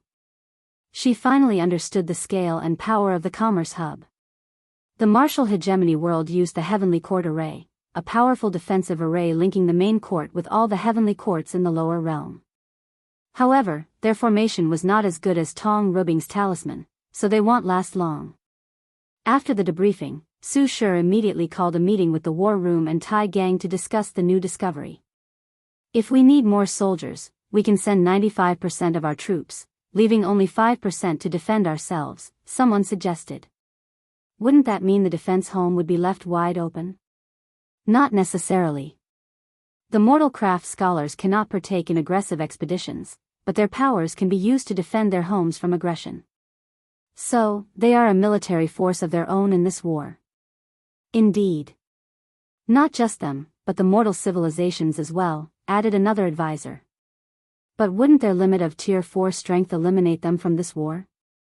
Not if we isolate a part of the world where the rules have been changed so no one can exert power greater than Tier 4. That's a good idea. The meeting was swift, and everyone was in a hurry. Su Shi was decisive, making the best decision quickly. She then headed to see Old Man Tianji, tasking Heavenly Dao with creating a battle zone for the mortal civilization using Order-Disorder Dao. Meanwhile, news spread about an upcoming change to the world and the fact that mortals might have to participate in this fight. The response to this news was not worry or fear but celebration. The mortal civilizations have always wanted to flex their military might, and an opportunity was presented. It was the same for the mortal Dao clans. The world had been too peaceful under the Heavenly Emperor's reign, so they had little to no chance of showing their strength and putting these cultivators into their place. Su Shi's work had just begun, so she sprang to action. After solving the issue with Old Man Tanaji, her voice echoed throughout the entire world community, from across space and time, from the ancient to the modern day. I command the bodies of all the dead to rise and face this imminent catastrophe. The world trembled slightly, followed by countless dead creatures crawling from the grave. Some were perfectly intact, others had failing body parts or were simply bones. In worlds across the entire dimension, the dead rose up for this battle. But this was not the end. The river of time manifested above the heavens, and dead soldiers suddenly rushed in trove, covering the sky black. Dead bodies from different periods or eras rushed into the present. There were humans, demons, sea races, devils, Buddhist monks, and innate demon gods. Su Shi looked at the result and nodded in satisfaction. Although most of these soldiers were mortal cannon fodder, there were enough to make a difference. No reaction from samsara, so it means I did the right thing, not involve these people's souls and only use their bodies, she thought before teleporting to the other allied worlds to do the same. These emperors might be powerful, but they did control time or samsara law, so it would be best if she were the one who did it. Yu Clan, Yu Yan watched everything happening and muttered, "Do we need more soldiers? I can help." She transmitted her voice to the world community as well. The darkness in the human heart is vile, disgusting, and disturbing, making it a formidable force. I command them to become soldiers and serve me. As her voice echoed throughout millions of worlds, people found that a black orb was forced out of their bodies. The orb, a physical manifestation of the darkness in their hearts, morphed into black and hideous soldiers prepared for battle. Yu Yan watched everything with a smile before commanding these darkness soldiers to head to different battle stations for this war. Dream world, I guess I can do something, muttered Dong Lifan. Nightmare soldiers condense. The entire dream world trembled before countless soldiers dressed in black gold, and a dreamy atmosphere condensed from the nightmare of all sentient beings. They rushed to different posts for this upcoming war. Ancient clan, Huafenghuang watched the changes in the world and uttered a single word: war. The war character manifested above the sky in the myriad emperor world before releasing countless soldiers clad in blood-red armor. During the Heavenwell battle, she exchanged experiences with Li Jun and learned about the war aspect of her slaughter Dao, which she was now using for this upcoming battle. Guardian world should be able to help my world in this time of need, shouldn't it? She muttered with a smile. She raised her palm to condense a pill, soldier pill. As the pill flew to the sky, it created soldiers dressed in glorious green. By now, the sky and the earth were covered in soldiers. The war room cheered in excitement after seeing so many new troops. They also had access to the puppet legions, which had recuperated and improved after the last war. The Dao opening sect even offered its latest puppet models, modeled after the terracotta warriors from the great Qin dynasty. They now had more hope of holding on until His Majesty showed up and ended this charade, so they immediately began dispatching troops to different battlefields. Samsara Kut, Li Jun calmly sat on a black throne, thumping his fingers on the armrest. He was not in a good mood despite his calm exterior. This kind of war was the kind of thing he would love to partake in and enjoy, but he could only watch. For a moment, he truly regretted taking on this position. Li Jun could only sigh and close his eyes. His mood would further be ruined if he continued watching. If you find any errors, ads pop up, ads redirect, broken links, non-standard content, etc., please let us know each report so we can fix it as soon as possible. Chapter 1100 Relaxing. The world was in chaos, and a war involving powerhouses from a third of the lower dimension was about to occur. So, where was the man responsible for this momentous event? He was enjoying himself in a small golden pool, holding a drink with one working arm and 10 screens floating before him. Everything is proceeding smoothly, thought Wang Wei, sipping his drink.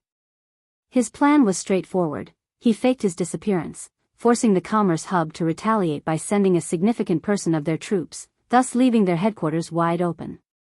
So, he sneaked in to secretly refine the core of the headquarters/continent, thus gaining control of the hub's greatest weapon or reliance. His plan even predicted Tian Wenyan's careful personality and retreat, making it easier for him to take control of the continent without the president's interference. Now, I just need to wait for the right time to start the second step, thought Wang Wei before closing the screens. His injuries should heal with the Dao holy water in less than a week. So, he focused his attention on something else, Emperor Jia's inheritance. The paradox ceremony is useless, thought Wang Wei. The only outcome if he tries to use this ceremony a second time is true heavenly Daos detection. However, he expected this as the heavenly book would not want someone else to benefit from his knowledge. However, this inheritance has become the key for me, continued Wang Wei. Despite this flaw, he still benefited immensely from the inheritance. Firstly, he learned much more about Dao bodies and the realm of taboo, so he can try to use his science and technology world to see if he can enter it without using the dark truth. Secondly, the ceremony process involved numerous unique knowledge from different chaos worlds, allowing him to do a few things, such as developing a few preliminary ceremonies. He created a ceremony that combined with the deception array to delay the dissipation of the four-symbol mirror, a ceremony that combined with the array found in the Qin Treasury to delay the dissipation of Dao will manifestation/true will artifacts, and lastly and more importantly, a ceremony that allowed him to fuse his existence with the concept or idea of the heavenly emperor. In other words, his plan will finally succeed. From now on, people must erase the entire heavenly emperor era that has influenced the lower dimension to kill him. Success is truly an intoxicating thing, chuckled Wang Wei before closing his eyes to complete his ceremonies. Star Beast World Community, Mu Lei and Tong Ruobing floated above the sky, looking in the distance. Are you nervous? Asked Tong Ruobing. A little. You have me, so what do you have to worry about? Tong Ruobing said as she held his hand tightly. You have a point, he replied with a smile. The two enjoyed the peace and quiet for a few minutes before receiving direct communication from the dream world, so they closed their eyes. "The cavalry is finally here," muttered Tong Ruobing as she activated her talisman to open a barrier in her protection to allow the troops to enter. Then, they were shocked as they saw the large number. "With all these troops, the ratio should be 1 to 500 million, commented Tong Ruobing. "Given they should be sending troops to the martial hegemony world, this is an outrageous number." "Now, we can breathe," commented Muley. Tai Gang was among the first groups to teleport, so he rushed to them to report the war room strategy for this battle and how they should coordinate with the other eternal powerhouses like Ji Lanfang and Wrath. "Okay," nodded Tong Ruobing before she started the preparatory work. "Ready?" asked Muley, looking her in the eyes. "Of course," replied Tun Ruobing, squeezing his hand. She deactivated the talisman, unleashing the horde of soldiers with the desire to eradicate everything in their path. "Activate the formation," ordered Tai Gang, and the enemy was immediately divided into 4 layers. However, things were slightly different from the martial hegemony world. The first layer previously contained immortal powerhouses that served as lieutenants or commanders to their legions, just like Tai Gang. Now, it only contained the soldiers and no powerhouses. The third layer formerly contained all immortal powerhouses, including insurgents. Now, it is only for immortal venerables and Dao ancestors, while the 4th floor is for all insurgents and eternal powerhouses. Tai Gang looked at 2 people and said, "Remember, kill as many people as possible since we will not have long." "No problem," replied Wang Tian before rushing into the 3rd layer with the immortal powerhouses. Meanwhile, Dong Lifeng headed to the 2nd layer to kill the mortal powerhouses. Jin Mengyao, with a current 5-leaf strength and other powerhouses like Di Jiaying, was placed as commander of a legion and tasked with killing as many soldiers as possible. Atomizing cut, Wang Tian swung his swords, and thousands of immortal venerables and Dao ancestors dissipated as if their bodies were sand and a gust of wind had just blown them away. The enemy changed tactics after a few cuts and killing thousands of souls. They started using world explosion talismans, which were refined to recreate the explosion process of a Dao ancestor's inner world. These powerhouses had thousands of these talismans, but they were useless. Wang Tian swung his sword, cutting through the explosion and their body and soul. He was like a sword god of death, reaping thousands of immortals with one swing of his sword. The commander of the Commerce Allied Force, a woman with the name Deng Chang, gritted her teeth before choosing another tactic. She sent powerhouses from the mortal heart world to target the enemy's Dao heart since force was obviously not the answer. However, Wang Tian's sword cut their Dao heart instead, forcing them to commit suicide before continuing his slaughter. The enemy used the tactic of suddenly increasing their strength to insurgents to catch Wang Tian off guard, but the formation immediately sent them to the 4th layer. "Tell these people in the 4th layer to break the formation by force," ordered Deng Chang. The array masters were taking too long for her liking. The 3rd to 1st layer suffered innumerable casualties in such a brief period, including 2 promising talents with 1 root strength and more than 10 with immortal venerable strength, who died under the hands of that woman named Dong Lifeng. Wang Tian just finished killing a group of Dao ancestors that linked hundreds of inner worlds through formation before slicing a group of beast masters from Beast Master World, followed by a group of madmen from the Myriad Armament World that forcefully fused their inner world with an Emperor artifact to give them a boost in stats. Most of them were teleported to the upper layer, while the remaining ones who failed the fusion died under Wang Tian's sword. Crack. Wang Tian noticed cracks appearing in his surroundings. Is the formation about to collapse? In that case, let's finish this with a bang. His words began to glow with intense light before slashing. Everyone in the 3rd layer heard the sound of something breaking, but nothing changed in their surroundings. No one died, or no spatial tear materialized. Then, everybody's aura dramatically waned as they lost their motivation to fight in this war. It was like they were forced to come here, and they resented every single second they had to spend in this heaven-forsaken void. Some wise individuals had figured out what Wang Tian had done. He cut their morale. "I have never hated these swordsmen as much as I do today," Deng Chang gritted her teeth, forgetting the fact her Dao companion was a swordsman. "Hurry up and prepare for the real battle." Wang Tian left the formation before it finally crashed to return to the back.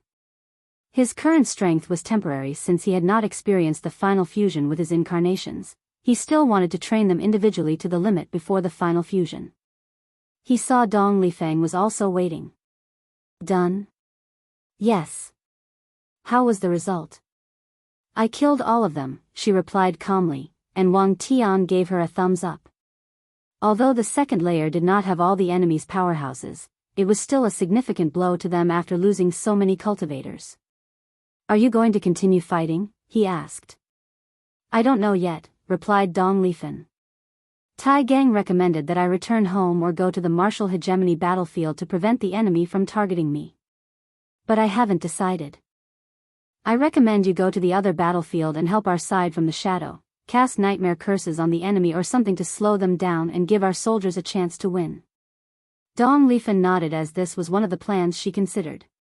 Her hesitation stemmed from wondering if there was a better way to help.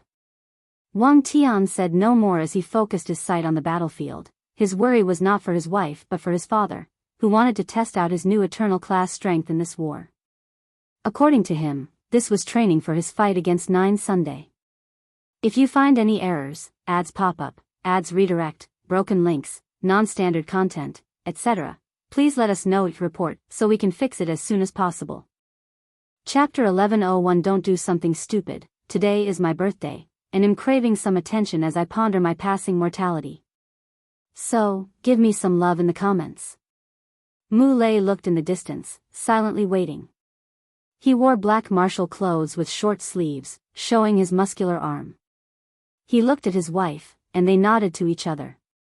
Tong Ruobing pointed at him, and tattoos or talisman runes manifested on his arms. They had a plan, and it was time to implement it. With all these talisman buffs, he was in peak shape for the battle. So, he activated his awakening, which was one of the more subtle ones, as 10 stars appeared on his pupil. When the formation activated, the insurgents and eternal powerhouses rushed into the 4th layer. A lightning dragon materialized around Mu Lei's fists, and he rushed forward. He bypassed a few pseudo-eternals and genuine eternals, heading directly for the immortal sovereigns. He exploded a demonic immortal sovereign before rushing to another and punching through her heart. Bang! A palm attack hit Mu Lei on his back, but he tanked it with his flesh and the defensive talisman. Purple gold divine punishment thunder. The sky above the void changed as lightning bolts descended from the heavens to kill as many immortal sovereigns and pseudo-eternals as possible. People resisted, and the other eternals rushed toward him, but Mu Lei and Tong Ruobing ignored them and continued evading and targeting the weaker members. After the lightning bolts stopped, the vibration of thunder followed, killing more people by either exploding their bodies or directly targeting their souls. After all, thunder is the nemesis of everything evil and mean in nature. Gravity pull. Mu Lei's star beast body is enough, thus achieving its own gravity rotation and pull. So, he released all its power, pulling countless people toward him.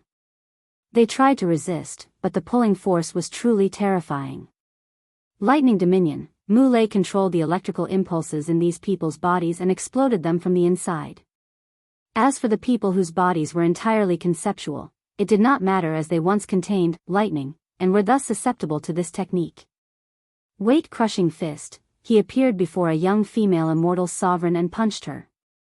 He converted the nearly incalculable weight of his body into a crushing force, turning her into meat paste. Mu Lei used a second punch to destroy the array surrounding him before rushing to another target. An eternal with strength near his peak 5-fold rushed to annihilate Mu Lei, but he activated a talisman on his body and teleported from the attack, reaching another target. He raised his palm to point at the enemy, releasing a terrifying force that exploded them into a blood mist. Before he could move, chains captured Mu Lei's legs and arms, sealing all his movement. The years spent in the dream world to increase his battle experience activated, and he realized his gluteus maximus muscles were still working, so he farted. However, this was not just a normal fart, but a fart backed by an infinite amount of mass from Mu Lei's true body. This technique's terrifying force and unexpectedness caused devastating damage. The chains broke apart, and the people closest to them turned into disintegrated particles. Mu Lei took advantage of the surprise and chaos to kill a few more people. He blew his breath, generating a powerful tornado that dispersed the surrounding chaotic space-time energy. He raised his palm to force out one of the muscles from his body before using it as a whip to kill people. Tong Ruobing suddenly appeared behind him, and they stood back to back. They looked around, already surrounded. "How many did you kill?" she asked. 17, you? 21, together, they killed 38 Eternal-class powerhouses, and that's not counting the countless insurgents who died in the aftermath of their rampage. Mu Lei frowned. This number might have looked impressive, given who they were killing, but it was nothing compared to the enemy's sheer number advantage. They're about to destroy the formation, meaning the real battle is about to start. How about we leave them with a gift? Mu Lei said, and Tong Ruobing nodded, understanding what she meant. What? Can't let go of your precious baby? Tong Ruobing complained, I just feel it was wasteful to use it in this battle, given how long it took me to make it. You should have enough resources for another one after this battle, but I can't do anything about the time issue, replied Mu Lei. Enough chit-chats. Let's do this. Tong Ruobing reinforced the buff he gave him, ensuring his strength remained the same as hers and did not drop to lower five-fold. Then, she pointed to his forehead to place a white talisman inside his sea of consciousness. Mu Lei's body started to grow to a colossal size. He was so large that the gravity he released started pulling the nearest great thousand world, billions of light years away. Stopped him, yelled an eternal emperor with gray eyes as if he were blind. However, it was too late. Explode, roared Mu Lei.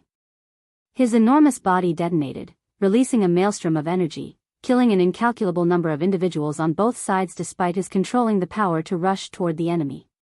Tong Ruobing's Nirvana rune, which she has been researching since she heard of longevity resources, activated, and Mu Lei revived himself, perfectly intact albeit a little paler and weaker than before. It's your turn, he said, and Tong Ruobing prepared for her gift. Don't do anything stupid, suddenly said a voice in her mind. Wang Wei. Why are you stopping me? There will be severe consequences if you use the corrupted blood from the Abyss Gap.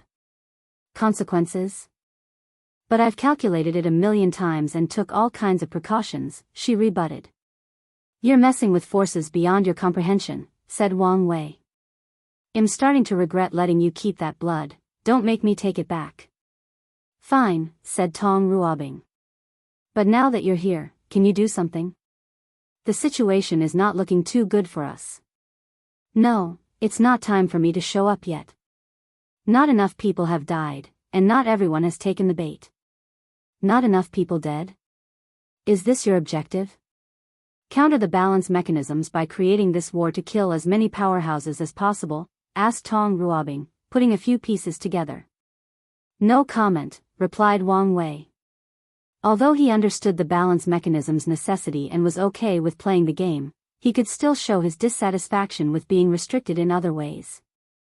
Anyway, I have blessed you with great luck and fortune, so there is little chance that something will happen to you. But if true Heavenly Dao notices your action and is angered, it could intervene, and your protection will mean shit, rebutted Tong Ruobing. Haven't people told you before that you don't have to show your intelligence? You should not say certain things out loud even if you know it. What the fuck does that even mean? Forget it, your actions just reminded me of a bastard, replied Wang Wei. As I was about to say, consider this battle a preparatory training for the hell you'll suffer once you ascend and the real war begins. This is not a valid excuse for your inaction and putting so many lives at risk, swiftly said Tong Ruobing, but no one answered. Hello, are you there? Still no answer. Damn that bastard. What happened? Asked Mu Lei. It's Wang Wei, she said through divine sense, and explaining the entire situation. I told you I had a bad feeling about this plan, replied Mu Lei. That blood is dangerous, and you should not mess with it. At least wait until we're more powerful to explore. So, you're on his side? Mu Lei's lips twitched, of course not. As always, you're always correct. Tong Ruobing gave him an annoyed look before exhaling deeply. Maybe you're right, I've been too obsessed. Her competitive nature got the best of her as she thought the drop of blood was the key to surpassing Wang Wei. Now, she realized she may have been on a precipice of a horrifying calamity. "I'm glad you can understand," nodded Mu Lei. Many people think his wife is headstrong, cruel, and an opportunist who will do anything for profit and benefit, but he knows that she tends to take things too far, and most of the time, it's not out of malice, especially regarding any form of competition or race. After the little gift, the enemies suffered tremendously, but their forces outnumbered the myriad Emperor world's allied forces. However, the real battle was about to start, as countless emperors showed up, including Yu Yan and a few from the myriad Emperor world, Wrath, Ji Lanfang, Shi Qian, and Shi Shangyan. The demon-suppressing emperor and the others took their positions in the martial hegemony world. Everyone was surrounded by 3 to 5 eternal powerhouses, who glared at each other while releasing their aura. Ji Lanfang seemed calm compared to everyone, holding a sword in one hand and drinking from a gourd in another. He first saluted his friend's wife with a nod before waving his sword to Wang Tian in the distance. "If you find any errors, ads pop up, ads redirect, broken links, non-standard content, etc., please let us know each report so we can fix it as soon as possible." Chapter 1102 Gou Dao. After waking up to chat with Tong Ruobing and preventing the sense of foreboding he felt, he continued observing this battle. Something out of his control almost happened, so he needed to be on guard. Although we're outnumbered, our top powerhouses outclasses them, thought Wang Wei. Their most powerful emperor is him? He shook his head as he looked at the handsome young man. Well, their rematch should be interesting. Wang Wei shifted his focus to something else, and a wide grin appeared on his face. The bait is hooked. His plans are never simple, and they usually knock countless birds with one stone, and one of the targeted birds this time around was the corpse-selling sect. So, he engineered a situation full of death and macabre for these people. He does not believe these people would not be influenced by their founder's weird infatuation with death and corpses. Now that the stage was prepared, he only needed to wait. "I'll definitely find your headquarters this time and remove this annoying cancer," thought Wang Wei before focusing on other aspects of this battle. What's this? He noticed someone bypassing the precautionary measures he placed in the abyss gap to prevent someone from breaking the seal. However, with this war, he had to deploy all his people, thus reducing the former security measures. Is this some kind of cult whose mission is to release the abomination from the gap? Given how he once killed an infected individual in the myriad Emperor world, this was not impossible. He suspected there were others, and they all had the same objective. "No, this is just a cover," muttered Wang Wei. "This person is another upper dimension spy. Didn't I catch them all?" After saying these words, he suddenly remembered a song from his childhood on Earth, distracting him for a second. He shook his head to concentrate. I may have underestimated these parasites. Many groups were sent to the lower dimension, Parasites group, Number One's group, and now he found a third one. And from the looks of it, this group was unknown to the others. He smiled as his plan accidentally lured someone into the bait, and he could not be happier. With a thought, the spy appeared before him, dressed in all black to cover his face. However, as soon as he laid eyes on Wang Wei, his body began to deform as he rapidly liquefied into a green goo. Wang Wei's first instinct was to stop the process, but his danger intuition activated, and he teleported him away instead. What a terrifying restriction, muttered Wang Wei. He could feel a vicious curse from this person, and if he were hit, he would either die or suffer a fate worse than death. He frowned, thinking about this third group of spies. He wondered whether there were more, and more importantly, how they completely hid from him. The hidden eighth moon, disaster paragon, thought Wang Wei. From my analysis, this man should be an expert at hiding and avoiding danger. However, from his character profile, he should never send a spy as that could compromise his safety. According to his analysis, the disaster paragon epitomizes Gou Dao or Dog Dao. These people refuse direct confrontation, participating in secret realms to compete for treasure or save the damsel in distress. They cultivate peacefully behind closed doors to reach higher realms and avoid catastrophe or major events in the cultivation world like a plague. They are cautious and patient and live by the creed of minimizing risks and danger. They would prefer to spend millions of years in closed cultivation rather than take the danger of a secret realm with a treasure or resources they obviously need. Lastly, their core ideology is to bully people with higher realms. Their mentality is, the enemy is a talented eternal with threefold battle strength, and my cultivation is 65% Grand Dao source, and I can easily defeat them? No, let's wait until we're Empyreans and destroy them with absolute force. So, with Wang Wei's obvious destiny to end the current era of the upper dimension, the disaster paragon's first instinct is to run away and hide, not intervene in the affairs of the lower dimension. Let's put these sneaky people on the watch list, thought Wang Wei before focusing on somebody else, the steward. Primordial demon world, Your Majesty, have you decided? Asked the steward, showing the utmost respect to this monkey, who was dressed in white gold armor and sitting on a golden throne. I want to ally with you and fight in this war, I really do, replied Yidafu, also known as the Heaven-Earth Disaster Emperor. He once wanted to take the name above Heaven Emperor, but his sect convinced him otherwise. According to them, he can keep this name in the lower dimension but not in the eternal ascension world. May I ask what is stopping you? First, I'm still mad I had to pay that bastard to become a heavenly emperor, said Yidafu. You should compensate me or something. I'm afraid this is impossible, as the other members had to follow the same rules, the steward calmly explained. However, the alliance has other benefits to make up for it. And that's when the second problem arose, said the monkey as he picked his nose. Those elders who like to talk a lot said the benefits were not enough for me to participate in a war where it looked like we were on the losing side. But we are not on the losing side, the steward rebutted. You know it's impossible for us to lose with my master around. But he hasn't shown himself, replied the monkey, flickering his bugger to someone on the side of the courtroom.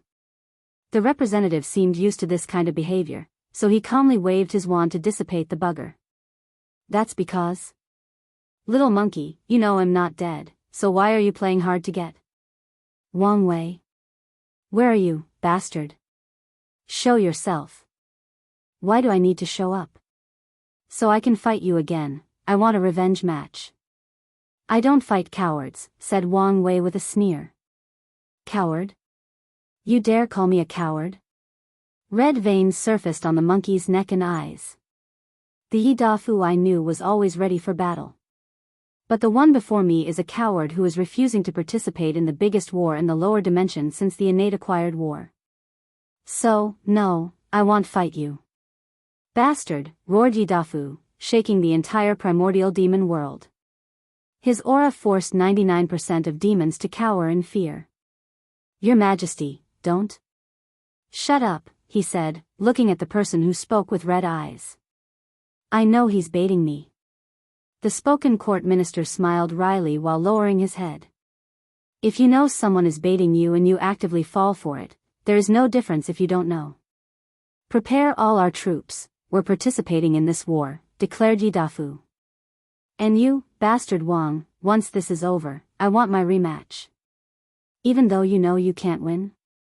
Doesn't matter. My anger will not be abated without smacking you a few times with my pole. Well, I respect that, chuckled Wang Wei before communicating through divine senses with the steward. All this effort, and he accepted the offer after angering him, sighed the steward. Who knew it would be so easy? You're not giving the monkey his respect. You mean this outburst was a facade? Steward asked in shock. The elders in his court have been doing everything possible to rein in his unruly personality for their own selfish motives so he could be a better heavenly emperor. However, he was sick of it and used this opportunity to do as he pleases. The steward smiled wryly. It's true, no one who can become an eternal emperor is ever simple. Truer words have never been said, commented Wang Wei. Anyway, you don't need to head to the ancient spirit world. Did something happen? The ancient spirit was an associate of the Commerce Hub, so they were last in line for an alliance. Yes, they've chosen their sides, replied Wang Wei, that's a shame. So, what's my next assignment? Do you want me to return home to partake in the war? No need. Go to these worlds and see if they can join our alliances. Wang Wei gave him a list before his presence disappeared. Ancient Spirit World. Feng Heng sat cross-legged on a mat inside a small wooden cabin, moving the prayer beard using his right hand. This was a terrible location for an honored guest such as himself, but he did not mind the latter's attempt to humiliate or portray him in a terrible light. Once they showed him his abode, he thanked the guide and calmly lived in this hut. Feng Heng slowly opened his eyes, stopped the prayer bead, and sighed. The hut suddenly exploded into pieces, but he remained calm. He looked at the two people before him.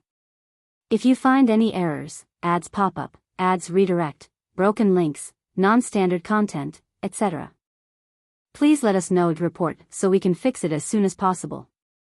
Chapter 1103 Philosophical Clash. Khutulun wore a blue deal with designs of a black wolf, a golden sash around her waist, and a headdress with colorful beads and buttons perfectly intertwined with her long hair. She exuded an aura of beauty, grace, and power. Meanwhile, her brother Taoyui wore red and gold monk robes, had a bald head, and clasped his hands together. He had a more peaceful aura with a well-hidden fierceness. His arm was slightly muscular for a monk, which only accentuated his warrior subaura. Amitba, said Feng Heng, remaining calm after these intruders essentially attacked him.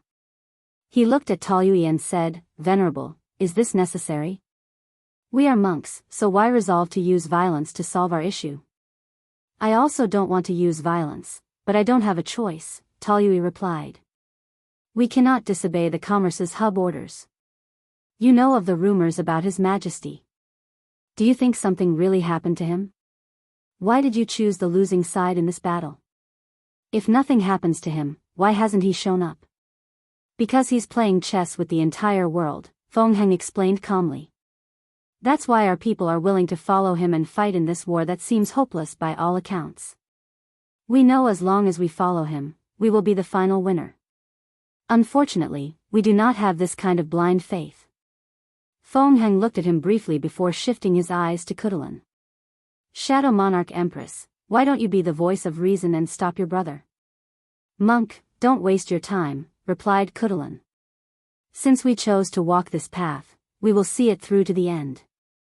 They've been a duo since she was young, with his brother being the brain and she being the muscle. So, she usually left all the decisions to him, even if she sometimes disagreed. Feng Heng exhaled deeply, not hiding his frustration. So, he said, why don't we stop this nonsense? This poor monk knows you chose this path because you don't want to partake in the public dharma discussion. Taoyui frowned, since you know the truth, why beat around the bush? I just wish Venerable would come to his senses, replied Feng Heng. Your new branch is susceptible to corruption, and I merely wish to prevent any future accidents. You want to talk about corruption after what you guys did throughout the lower dimension? Sneered Taoyui. We have made a mistake and atoned for it. Now, we just do not want to repeat it. You're so righteous, aren't you? Asked Taoyui mockingly. Tell me, if I decide to make a deal with you now to trust me and give me some time to develop, and before ascending, I will ensure to live measures to prevent corruption, would you accept it? Of course. Without the public Dharman debate or your interference? Feng Heng was silent. There it is, sneered Taoyui. What you want is to establish your prestige to ensure your branch of Buddhism is the mainstream. Amitba, chanted Feng Heng. I may be a Buddha but also a man with desires and ambitions. I've spent my life for the revival of Buddhism, and I cannot allow uncontrollable variables that may cause the previous suffering.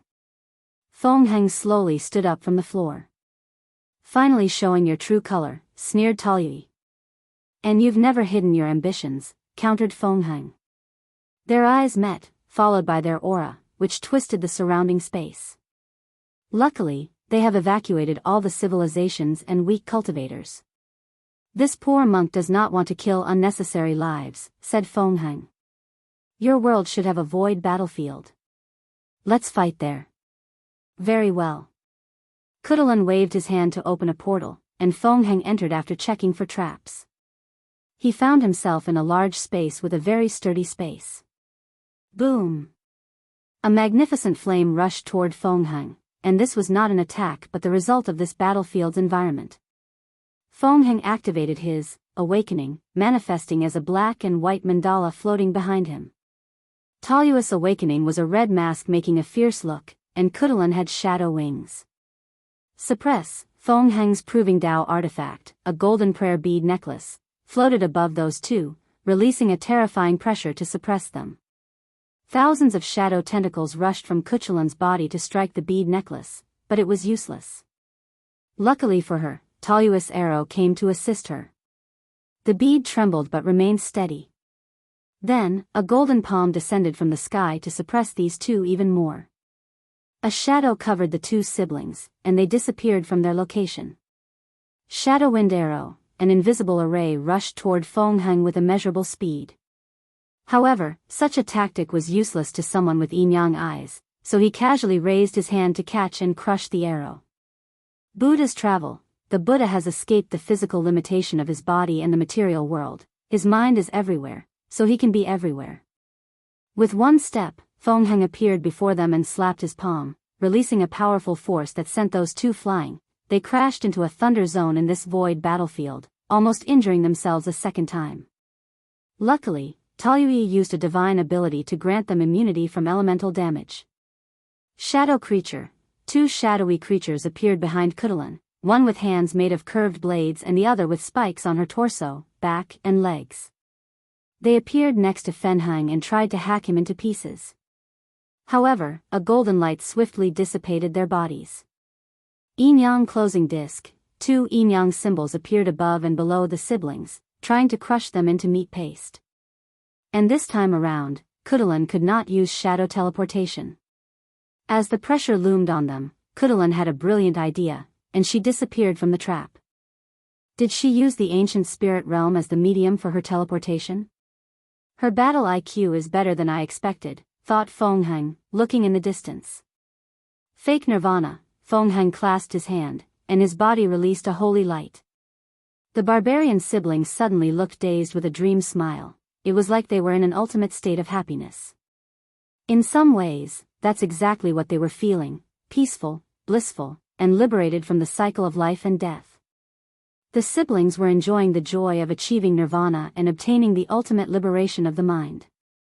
As Feng Heng was about to seal them, a light rushed out of Taoyu's head before turning into an enormous black figure with a bare upper torso, dragon head, and 1,000 arms. The figure released a fierce and warlike aura. This is... Feng Heng's yin-yang eyes rotated, and he saw the truth. This was a god created from incense by Taoyue so that his followers could visualize and accelerate their path to enlightenment. Feng Heng sighed as one of his concerns proved to be correct. The deity, which this new branch of Buddhism created, is a warrior type, thus already starting their path of putting power above studying and comprehending the Dharma. The siblings escaped the illusion of achieving nirvana with the summon of this deity. Meanwhile, tattoos appeared on Khutulun's body as she summoned her ancient spirit, the shadow snake wolf. The angry punishing deity slapped Feng Heng with all his thousands of arms, each striking so fast that it appeared not to have moved. Simultaneously, the wolf's snake tail disappeared, heading for Feng Heng's throat. A yin-yang shield appeared to protect Feng Heng, bouncing off all the deity's powerful strikes. Even the sneak attack of the wolf's tail failed. A golden Buddha appeared behind him with thousands of hands, and he retaliated. The angry punishing deity tried to keep up as it boosted its speed even further. Sadly, Feng Heng's 1,000-hand Buddha was too fast due to his yin-yang Dao, which controlled speed and slowness. Khutulun tried to assist by blessing the deity with her shadow power, making many of his hands invisible and allowing them to teleport through a shadow dimension. The attempt was futile as the golden Buddha landed blow after blow. Feng Heng even gathered the natural disasters in the void battlefield to bless his attacks with certain elemental properties. Some of his hand strikes contained flame, ice, thunder, etc. The deity roared in pain and anger as it had never felt so insulted. The anger seemed to trigger some hidden power, and its aura increased, its black skin or body turned shades of red, and it grew dozens of eyes in its dragon head. Buddha has no form and is empty, but this appearance is almost demonic, muttered Feng Heng, shaking his head. Return to your root, absolute beginning magic. As soon as he uttered these words, the deity's body began to disintegrate as it returned to its original state, a state of non-existent. Damn it, cussed Taoyui. He had spent so much time and resources to condense this powerful deity, and now, all his efforts were wasted. Veins appeared on his bald head. Calm down, said Khutulun. We need to go all out, or we won't stand a chance against him. If you find any errors, ads pop up, ads redirect, broken links, non-standard content, etc., please let us know each report so we can fix it as soon as possible. Chapter 11 for the Khutuluns. I call upon the ancestors of the Khutulun tribe, guide and protect from this mighty foe, declared Khutulun. As soon as she uttered these words, the void battlefield had a subtle shift. A wind suddenly blows all the disaster around the siblings, bringing a cool atmosphere. 11 people of different sizes and sexes appeared, although they were tall and physically intimidating, some more than others. These summoned barbarians looked at Khutulun, and an elderly one with extreme muscles said, "You're the one who summoned us?" "Yes, tribe leader." "So, you're the 12th? Does that mean the Emperor curse should activate?" "Wait." The elderly man turned to Taoyui. "The 13th? And in one generation?" "The lower dimension is experiencing turmoil, so things are complicated," explained Taoyui. "That would explain why you're a monk," nodded the elderly, who was the tribe's first great emperor and the first person to hold the title of Khutulun. "I have no issue with you being a monk, but don't use it to shackle the mind of our people." "I would never," replied Taoyui. "What about your descendants and heirs?" "I will ensure this never happens." "I'll trust you," nodded Khutulun one before glancing at Fongheng. "You call us to deal with a mighty foe, so let's concentrate on the task at hand." He frowned as he realized the severity of this situation. Their enemy had reached the lower end of the 5-fold battle realm, while his 2 descendants only had peak 3-fold, Khutulun, and middle 3-fold. "This won't be easy," he said to the others. Meanwhile, Fongheng was observing everybody. Are those the former emperors of the Khutulun tribes summoned as ancient spirits? Given how the power system of this world worked, it made sense for them to do this. Fongheng decided to go all out for this battle and end it as soon as possible. A golden figure appeared above him before fusing with his body, turning him into a golden monk. "Was that a golden body of merit?" asked Khutulun 4, a woman dressed in animal pelts with a dead lion coat hanging above her shoulder. She was beautiful with a natural, wild, and fierce aura. "It does look like it, but the aura is different," added Khutulun 4, a man 3 meters tall who wore armor covering his wrists, fists, and boots but bared his torso. "It's not a real golden body of merit," said Khutulun 3, the first eternal emperor of the Khutulun tribe. He was tall but skinny, but no one would underestimate him because of his stature. That's because he was born with divine strength. At age 3, he killed an ordinary bear with 1 punch, and at age 9, he killed a tier 1 demonic beast without even cultivating. "What is it then?" "I don't know, I just know my intuition tells me it's not the real thing." "He summoned it from the future," said Khutulun 5, a tall woman with all black deal and a headdress that made her look like it was 2 snakes frozen on both sides of her shoulder. However, her most eye-catching feature was her heterochromatic eyes, gold and silver. She was a legend in the tribe because she was a pseudo-emperor and because she once ripped those eyes from a silver-gold tiger, an innate creature, during an outing in a secret dimension from the old era. The future?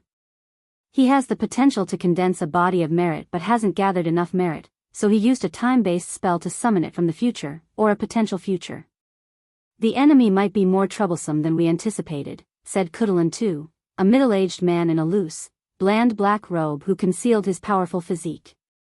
He appeared to intentionally reduce his aura and presence. "Ancestors, you were known for your wisdom. Do you have a plan?" asked Khutulun, who became number 12. "I do," replied number 2. "Before I reveal, am I to understand you know many divine abilities?" Yes, nodded Toliu. "Can you?" "No problem." "Then, here is the plan," said Khutulun 2. After this quick exchange, everyone prepared for this battle.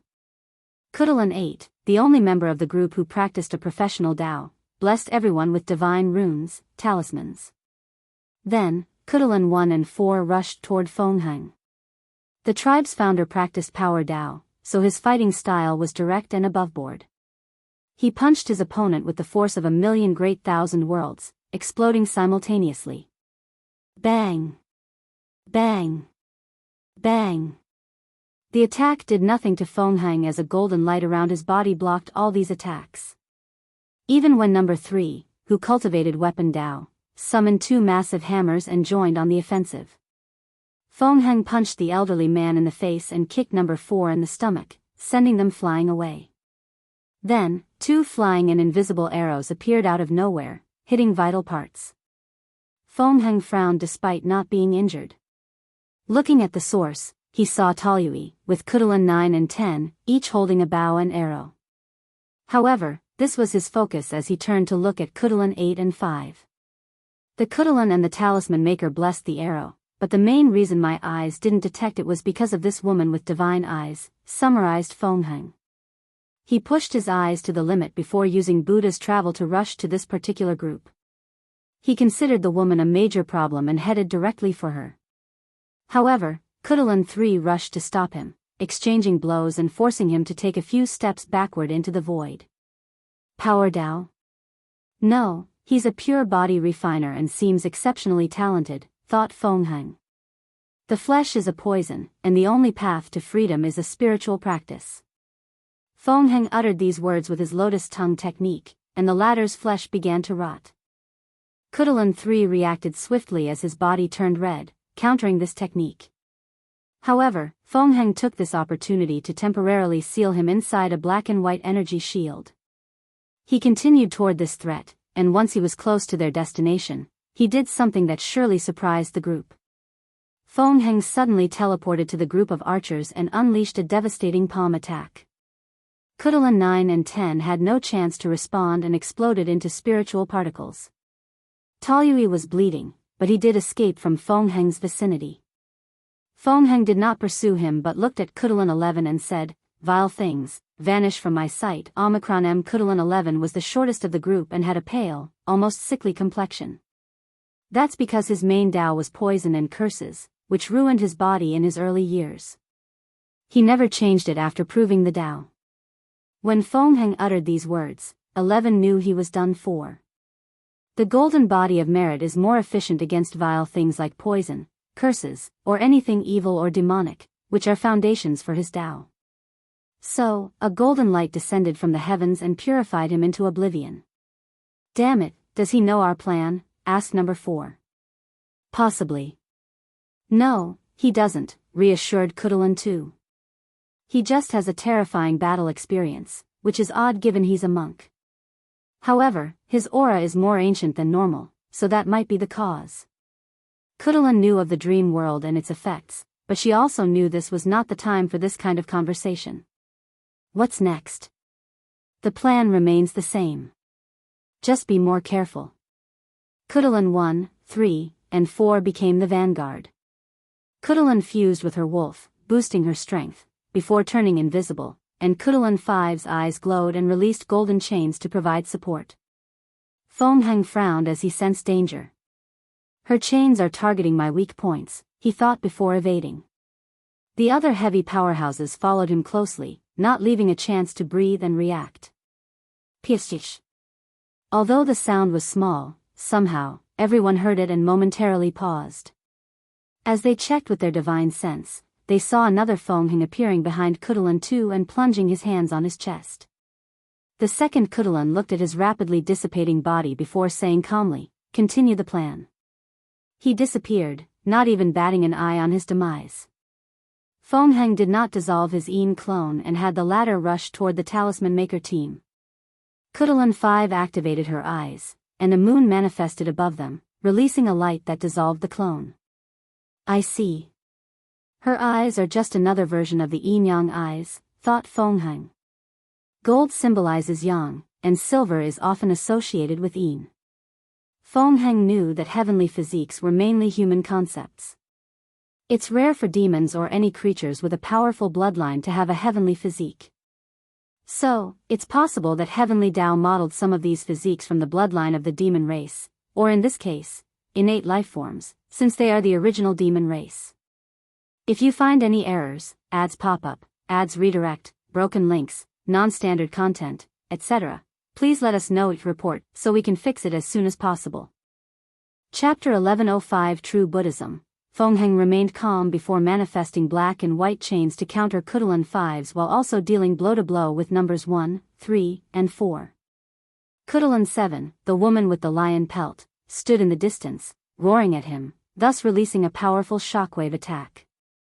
World Strike. While Fengheng was dealing with more than 4 opponents, he had already used a secret attack and just waited. Then, 2 black spears appeared out of nowhere, one impaled Khutulun 7, and the other attacked the talisman maker. Khutulun 7 practiced Beast Dao and had an abnormal beast-like instinct, but it was too late for her to react. Like every emperor in the myriad emperor world, Fengheng studied all the battles from this generation's heaven will. So, he once noticed one of Wang Just techniques where she entered a 2-dimensional space. Intrigued, he created his own version by entering the Yin dimension or the Yin world, a place outside the material world where Yin and Yang are not balanced. On the contrary, only Yin exists. He sent his attacks on that world to sneak attack his opponent. Fengheng calmly watched the result of his actions. Number 7 died with a shocked expression, while number 8, the talisman maker, only injured her shoulder as number 6's eyes detected something at the last minute to save her. Swish! Khutulun 12 appeared out of nowhere and stabbed Fengheng in the back. However, her dagger could not penetrate his golden body protection. However, she seemed rather calm by this fact. As Fengheng was about to take action, he sensed something attacking his soul. As expected, Khutulun's attack was from the shadow of his soul. However, this technique was useless to him, as he had seen it during her fight against Su Shi during the Gu Xian trial. He would not fall for something he was already aware of. Fengheng slightly underestimated Khutulun 12. After so many years, how would her technique not evolve? The shadow of the soul was just the beginning, as her attack also contained the Bodhi's shadow. However, it was not the ordinary shadow that a human figure created. No, it was deeper than this.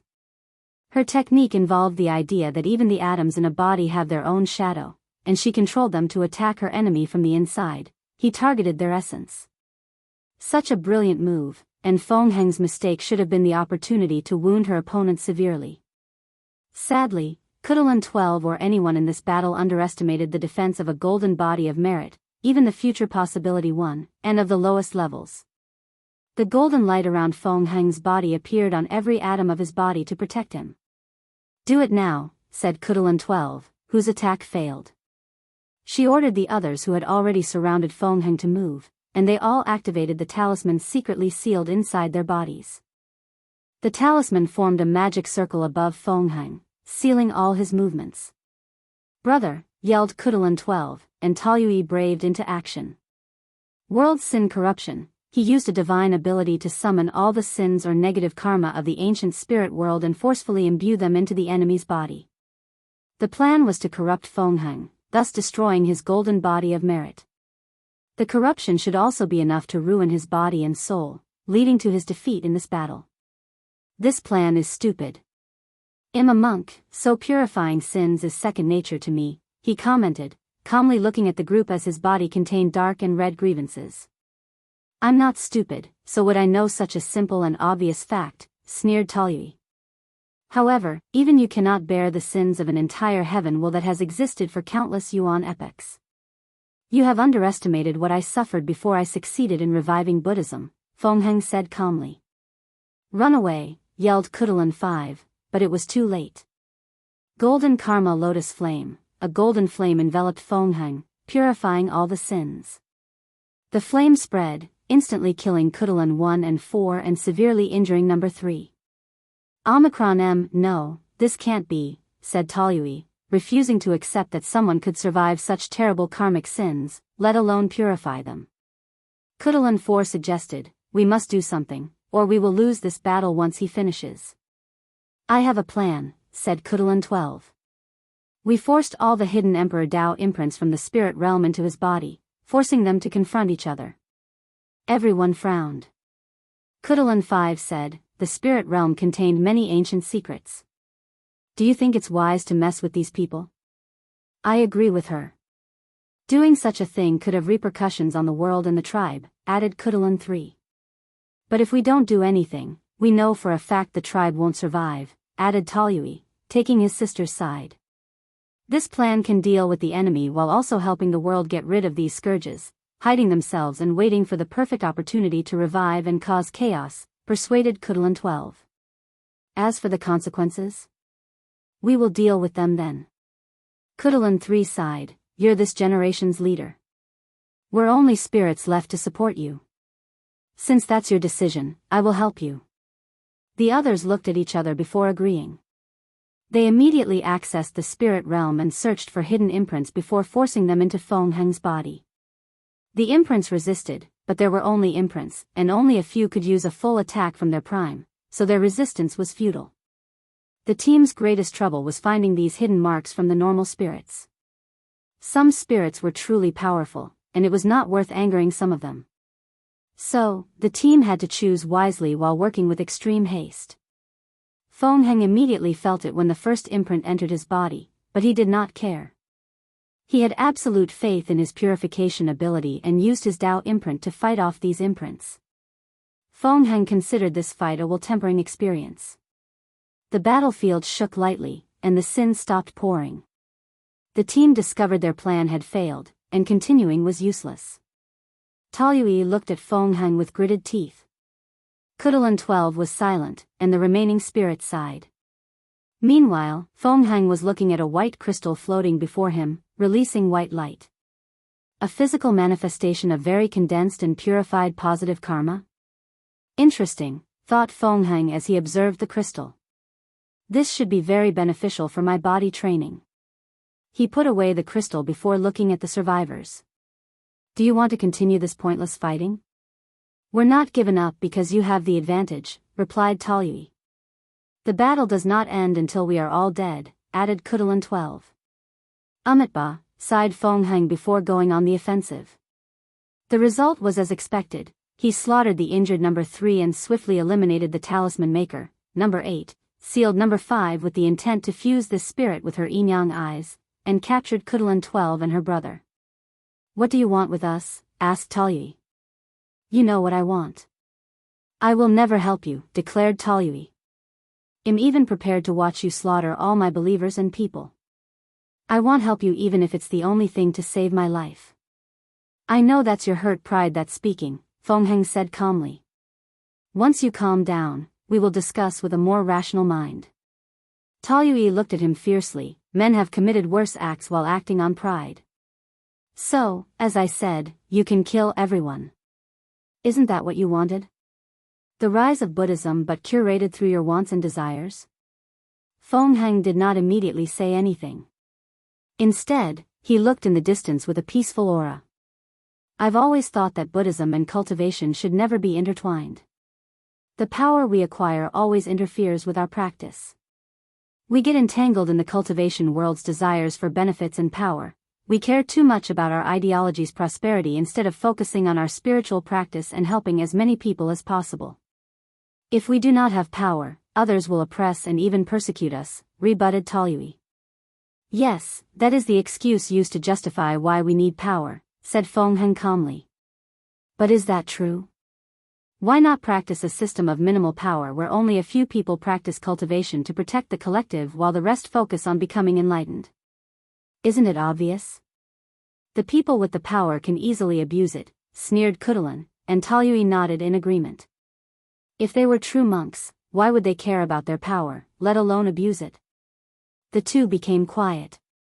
Those chosen guardian monks should know why they have this power and what their duty is. Their position should be temporary before another group takes over. Then, they will abandon their cultivation to focus on their practice. Your idea sounds good on paper, but there are too many flaws upon closer look. Like what? Like lifespan. How are we supposed to achieve enlightenment without the long lifespan of cultivation? You have no idea how much mortals can achieve in their short, limited time, replied Feng Heng, shaking his head. Moreover, you failed to see my point. We could use cultivation to increase our lifespan and help us with our practice, we just want use them for power and strength. Furthermore, true enlightenment is about cultivating the self and the mind. We don't need to focus on the laws of heaven and earth, we should focus more on the inner self. Cultivate from the inside out, instead of from the outside in. If you find any errors, ads pop up, ads redirect, broken links, non-standard content, etc., please let us know each report so we can fix it as soon as possible. Chapter 1106 Spiritual Transcendence. Wang Wei's brow furrowed as he watched the result of Feng Heng's battle. He had caught an idea and was trying to extrapolate from it before it left his mind. Enlightenment. Spiritual practice. Buddhism, Taoism, or any religion or philosophical ideals or pursue, he thought. Is it possible to achieve transcendence through spiritual practice alone, without cultivating shenanigans? Would a monk who has achieved nirvana or a Taoist priest who became one with the Tao escape the shackles of the universe and achieve transcendence? Those questions appeared simple but were more complex than they appeared on the surface. For example, could someone like Maitreya be said to have achieved nirvana in her spiritual practice? Not necessarily, thought Wang Wei. She achieved the part about escaping the shackles of samsara and even death entirely, but what about the part of achieving ultimate peace and freedom? Has she transcended suffering or attachment? It's obvious that her state of mind has come close to these ideals, but she is still tethered by the state of Buddhism as a religion and the intricate relationship of the cultivation world, which often involves endless struggle, death, and suffering. I could argue her achievement of nirvana is flawed, and she needs the cultivation aspect of Buddhism to make up for it. Many thoughts flashed in Wang Wei's mind. Feng Heng might be right. The true path of Buddhism and Tao Sin in the cultivation world might be to use cultivation as secondary to spiritual practice. They use their longevity to pursue their spiritual practice, and the end zone of this path might be transcendence. Wang Wei had many more thoughts. For example, Buddhism's spiritual practice seemed linked to mind or soul Tao, but that was untrue. If their main focus is to practice from inward instead of starting from outward, spiritual practice might be similar to the true power Tao realm, where there is no need to understand any law or Tao but purely focus on the mind to reach height on par with any cultivators.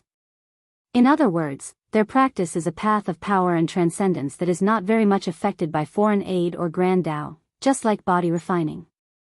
Their situation might be even better as grand Tao has not interfered with the spiritual practice path, as it did with body refining path, deduced Wang Wei, who suddenly paused, unless it did and I just did not know about it.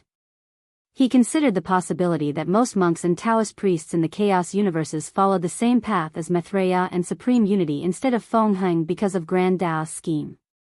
It's also possible that Grand Tao has also regulated the spiritual practice path, just like the flesh tribulations of the true power Tao realm, analyzed Wang Wei. Regardless if this is true, Feng Heng might have unknowingly begun his journey toward transcendence with these thoughts, but he doesn't know it yet, concluded Wang Wei. He smirked. I should tell him to see how things go. He wanted to summon Feng Heng to talk immediately but stopped himself. It might be best to be prudent. Feng Heng had these thoughts but has not acted on them. He must also consider the ramifications of revealing such information, as it could trigger Grand Tao or some other entity's gaze. The best option is to wait until I've determined whether Maitreya is trustworthy, run this idea by her, and then tell Feng Heng. After all, I am a novice in Buddhism, and my idea might just be nonsense. Wang Wei calmed down, deciding not to rush. Then, another thought flashed in his mind. Assuming my thoughts are correct, what would happen to Gautama, the creator of Buddhism, who achieved true nirvana without cultivation on earth? Not just him, but any monks who succeeded in a place like the prehistoric world? Any normal thing becomes complicated once it occurs in the prehistoric world because of their strange relationship with the rest of the chaos universe and Grand Tao. Wang Wei shook his head as he had too little information to make any decent theories or conjectures. It might be a good idea to be more involved in Buddhism, study and learn from it, he muttered. The Buddhist path of spiritual practice did not suit him in achieving transcendence. The idea of following one doctrine or school of thought ran counter to his way of life and goal. However, Buddhism does wish to achieve freedom, just not in the same way as him. As such, he could learn from them to help with his goals and ambitions. So, Wang Wei decided to take his title of honorary Buddha more seriously. Of course, he will also study Taoism and other religions and practices to learn from all of them. Star Beast World Community. As soon as the battle started, everyone had an opponent. Ji Lanfang calmly looked at the 5 people before him, 2 Eternals and 3 Pseudos. He sipped his wine one last time before putting it away. Glancing at these people, he noticed something. They've all been blessed with talismans to increase their reflexes and defense. Were they created to counter my speed? What do I call you? Asked Ji Lanfang. Void Mirror Emperor. Red Bolt Emperor. Blue Streak Emperor. Mountain Fist Emperor. Iron Skin Emperor. So, 1 for instant movement, 1 for distant attack, 1 for speed, 1 for close combat, and 1 for defense, thought Ji Lanfang, realizing that whoever chose these individuals as his opponent did so thoughtfully. He wondered whether everyone in Wang Wei's alliance was similar. Given the Commerce Hub's information-gathering ability, it should be expected, Ji Lanfang. The Hub was probably preparing for this attack for a while, given how fast they mobilized their troops after Wang Wei's supposed disappearance. Well, we know who you are, said Void Mirror, a young man with eyes that resembled glasses. Despite his humanoid appearance, he was a spirit race, a mirror who gained sentience, to be specific. That's why he can use such Dao as space despite it being an outlaw in his world. I know, but I did not want to appear arrogant, replied Ji Lanfang casually. Who knew swordsmen could be funny, said Iron Skin. That's right. You guys are usually fucking your swords or preparing them to be fucked, added Blue Streak, making the others, except Void Mirror, laugh or chuckle. Ji Lanfang's lips twitched. Just so you know, you'll be the first to die because of those words. You think I'm scared of you? Enough with this nonsense, said VOD Mirror, the obvious leader. We came here for a task, not to chit-chat. Remember the plan and execute it like your life depended on it. They nodded before Blue Streak rushed forward. He lived up to his name, leaving a blue streak in his path and moving with unmatched speed toward his opponent. Blue Streak's cruel smile made his small, beady eyes even tinier as if he had closed them. All he thought about was how much he would play with his opponent before finishing him. Huh? Why am I looking at my own body? Thought the Blue Streak Emperor. No, that can't be my body since it's missing a head. Then, something dawned on him. Impossible. I have a top-tier Speed Emperor talisman that perfectly fits my speed Dao. How could someone be faster than me? He tested it, and his speed reached an unbelievable level, so how could he die so quickly? And without even realizing he was cut. Those thoughts became Blue Streak's last one as his soul dissipated between heaven and earth. Damn it, cursed the Void Mirror Emperor. The Commerce Hub specifically granted him a pair of heavenly eyes so he could one day deal with Ji Lanfang. However, even with their powers, he barely saw that sword, let alone react to save Blue Streak. Use your passive domain ability, ordered Void Mirror. It's pointless, said Ji Lanfang in a calm voice that seemed passive-aggressive. However, he was just telling the truth. Unless these people were close to him in strength, had a unique Dao, and knew how to utilize it, this technique was useless to him. Damn you bastard, roared Iron Skin. His body turned metallic before he rushed forward. He saw a flash of light, and like Blue Streak, he saw his headless body as his head floated in the empty void. Then, his soul scattered between heaven and earth. How is that possible? Asked Mountain Fist with gritted teeth. According to their investigation and calculations, Ji Lanfang should be one of their greatest threats after Wang Wei. He's labeled above Su Shi and everyone else. They don't know much about Li Jun, Yan Liling, and Yu Yan. Ji Lanfang looked at him. He would not tell these people he had improved drastically while training in the swordsmanship world after incorporating the essence of all these unparalleled swordsmen into his sword Dao. You're next, he declared. A mirror suddenly appeared before Mountain Fist to reflect or counter the attack. However, it was still not fast enough as the latter's body split into millions of parts, including his soul. If you find any errors, ads pop up, ads redirect, broken links, non-standard content, etc. Please let us know your report so we can fix it as soon as possible. Chapter 1107 Brainwashed. The Red Bolt Emperor, a middle-aged man with a fierce face and dark red spiky hair, changed his surroundings, turning them into a domain full of his red bolt, a combination of lightning and disassembling Dao. Ji Lanfang found himself in a strange space. An unknown force constantly tried dismantling him into his fundamental parts, atoms. His soul resisted the urge to return to the natural energy between heaven and earth. He swung his sword to cut off the void, but that force dismantled his speed into countless slower slashes, thus achieving the feat of decreasing his speed. Swish! A bolt of red lightning rushed toward Ji Lanfang, and he countered it with a fast sword slash. However, he missed since he was not fast enough, and his body had to move independently to evade. This technique divided his speed, which could be considered one of his counters. Red bolt fired or lightning bolts rushed toward him when he saw the first test was successful. However, Ji Lanfang raised his speed, barely managing to block these attacks. The Void Mirror Emperor, observing from the side, raised his hand to fire a blue light into his partner's body. Red Bolt's aura suddenly increased along with his power. The dismantling aspect of his Dao became more efficient, further dividing Ji Lanfang's speed, and his lightning bolt's speed drastically increased. Sword stacking skill. Hundreds of afterimages appeared behind Ji Lanfang, each swinging their swords before fusing with his body. Then, with one slash, he cut off thousands of lightning bolts. By stocking countless sword slashes, his speed reaches another level. After realizing this change, the Red Bolt Emperor's face changed, so he went all out.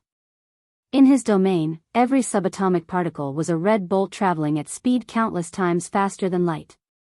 However, Ji Lanfang remained standing without any change. He moved so fast to deal with these bolts that it appeared he had not moved. The Void Mirror Emperor raised his hand to send another blue light into his body, further boosting his stats, but it was useless. Ji Lanfang took one step to appear before his opponent and slash his sword. A mirror blocked his attack, even trying to rebound it. However, his method of stacking attacks allowed him to slash through it. Red Bolt took this opportunity to summon pure white armor. Clink! Ji Lanfang's sword hit his opponent with no result. An entire armor composed of infinitum, asked Ji Lanfang, not hiding his surprise. The commerce hub is truly rich beyond comparison. Infinitum is considered the hardest tier 10 metal, even having the indestructible label in its tier. This kind of resource is considered rare even in the upper dimension, yet these people had enough to make an entire suit of armor. We've been preparing for this war for a long time, and will do anything to eliminate all of you who dare to resist our power, Red Bolt sneered. A staunch loyalist, huh, said Ji Lanfang calmly. Why didn't you have such vigor when Wang Wei was here? Does that even matter? He's gone, and we're the final winner. We can even write history as we see fit, Red Bolt countered. Ji Lanfang shook his head. Did I say something wrong? It's obvious that you people have been in power for too long and have become too comfortable, Ji Lanfang replied. What does that even mean? The Red Bolt Emperor felt this man was speaking nonsense. They've always been careful, so how come they have become complacent, according to him? Let me ask you, why hasn't the commerce hub spread to every corner of the lower dimension? We have spread to a third of the lower dimension. That's more than enough, as being too large is not necessarily good. That's just what you say to people, but according to your history, you've tried expansion many times, but each time has failed for various reasons. So, isn't it obvious why? Your destiny is not enough to become a larger force. And one of the fundamental rules of luck or destiny is whatever goes up must come down. Are you insinuating that this war is the beginning of our waning destiny? The start of our luck backlash? That's ridiculous. Is it? You've ruled for far too long. During the early stages, your existence prompted the development and growth of the lower dimension, so you had true heavenly Taoist blessings. But now, your strict hierarchical structure has become a cancer in the world as a few individuals ruthlessly exploit everyone else for their own benefit. So, true heavenly Tao has decided it's your time to either change or be destroyed. You're talking nonsense again. Our existence has allowed worlds to exchange knowledge, resources, cultures, and communication. We've elevated the lower dimension's strength, not exploited it. Do you truly believe so? Of course. As an eternal emperor, couldn't you observe the commerce hub's chi luck and see its deterioration? Ji Lanfang asked, extremely baffled. It was one thing if the opponent was fighting purely for its benefit and preserving his way of light, but another when he truly believed something so absurd. I saw it, and it was perfectly intact. Is that so? Said Ji Lanfang, deciding it was pointless to discuss this blind idiot who was somehow brainwashed to such an extreme. In hindsight, he has to praise the Commerce Hub for such an achievement. After all, no one who can become an eternal emperor is an idiot. In that case, let's agree to disagree, Ji Lanfang said, ending this conversation. Fine by me. The Red Bold Emperor raised his hand to summon 2 deep red lightning bolts before rushing forward. He was more confident in himself with an armor that provided maximum defense. Swish! The Red Bold Emperor saw a white flash of light, and before he could even form a thought, he saw his body as his detached head floated in the void. How is that possible? My friend's Dao is all about cutting, so I learned a few things from him, Ji Lanfang explained before turning to the Mirror Void Emperor. You've been concocting a plan for a while now. What is it? You'll soon find out. A mirror appeared before the Void Mirror Emperor, and a clone walked out from the mirror, looking exactly like the original. Then, a blue light flashed around both of their bodies. I was right. The Commerce Hub gave him a unique chi with the power to boost stats and abilities, Ji Lanfang thought before going on the offensive. His sword moved as if the concepts of matter, energy, gravity, friction, space, and time had no restraint on it. Usually, this is where the enemy is either slayed or they found a way to block, and this time, it was the latter with a twist. As Ji Lanfang's sword reached one of the clones, his sword began to slow down until it was moving slower than a turtle. Time deceleration? No, this is something different, he thought, his mind working on overdrive. His Dao is a combination of space and mirror, inversion. She inverted my speed, turning into slowness. While one Void Mirror Emperor temporarily restricted Ji Lanfang, the other rushed to attack. It had 2 spikes in his hand that were made from shards or of a collapsed dimension, resembling weapons composed of mirrors. Clink! As the second Mirror Emperor attacked, a sword emerged from Ji Lanfang's flesh. He blocked the space shard weapon, baffling the Void Mirror Emperor. So, he tried again, releasing a barrage of stabs and strikes, but Ji Lanfang's body had grown hundreds of spikes, all made of swords. Bang! Ji Lanfang broke through the technique restriction using a subtle yin-yang technique that involved using the yang energy from his fleshly body and the yin energy from his soul. That was a flesh divine ability. I thought swordsmen disdained to cultivate the flesh, asked the Void Mirror Emperor, not hiding the mockery in his tone. Time has changed, and you need to keep up, replied Ji Lanfang, deciding to be more serious. He used the 10,000 sword body technique, a body refining technique that allowed him to temper his body by absorbing or fusing with swords. He created this technique to temper his body and used the sword wills remaining in famous swords to temper his swordsmanship. Ji Lanfang tightened his grip on his sword, gathering the terrifying force from his flesh. He perfectly combined all his Buddhist strength or force with his skill and sword Dao, elevating his strength to a higher level peak 5-old, to be exact. This strike could not be described in words. Did it ignore the concepts of space, time, matter, energy, and other concepts? No, it did not just do that. Instead, it used these concepts to further boost the attack speed, entering a realm that cannot be easily described in words. The truly scary thing is that this was not even Ji Lanfang's limit. He could swing his sword even faster. If you find any errors, ads pop up, ads redirect, broken links, non-standard content, etc., please let us know each report so we can fix it as soon as possible.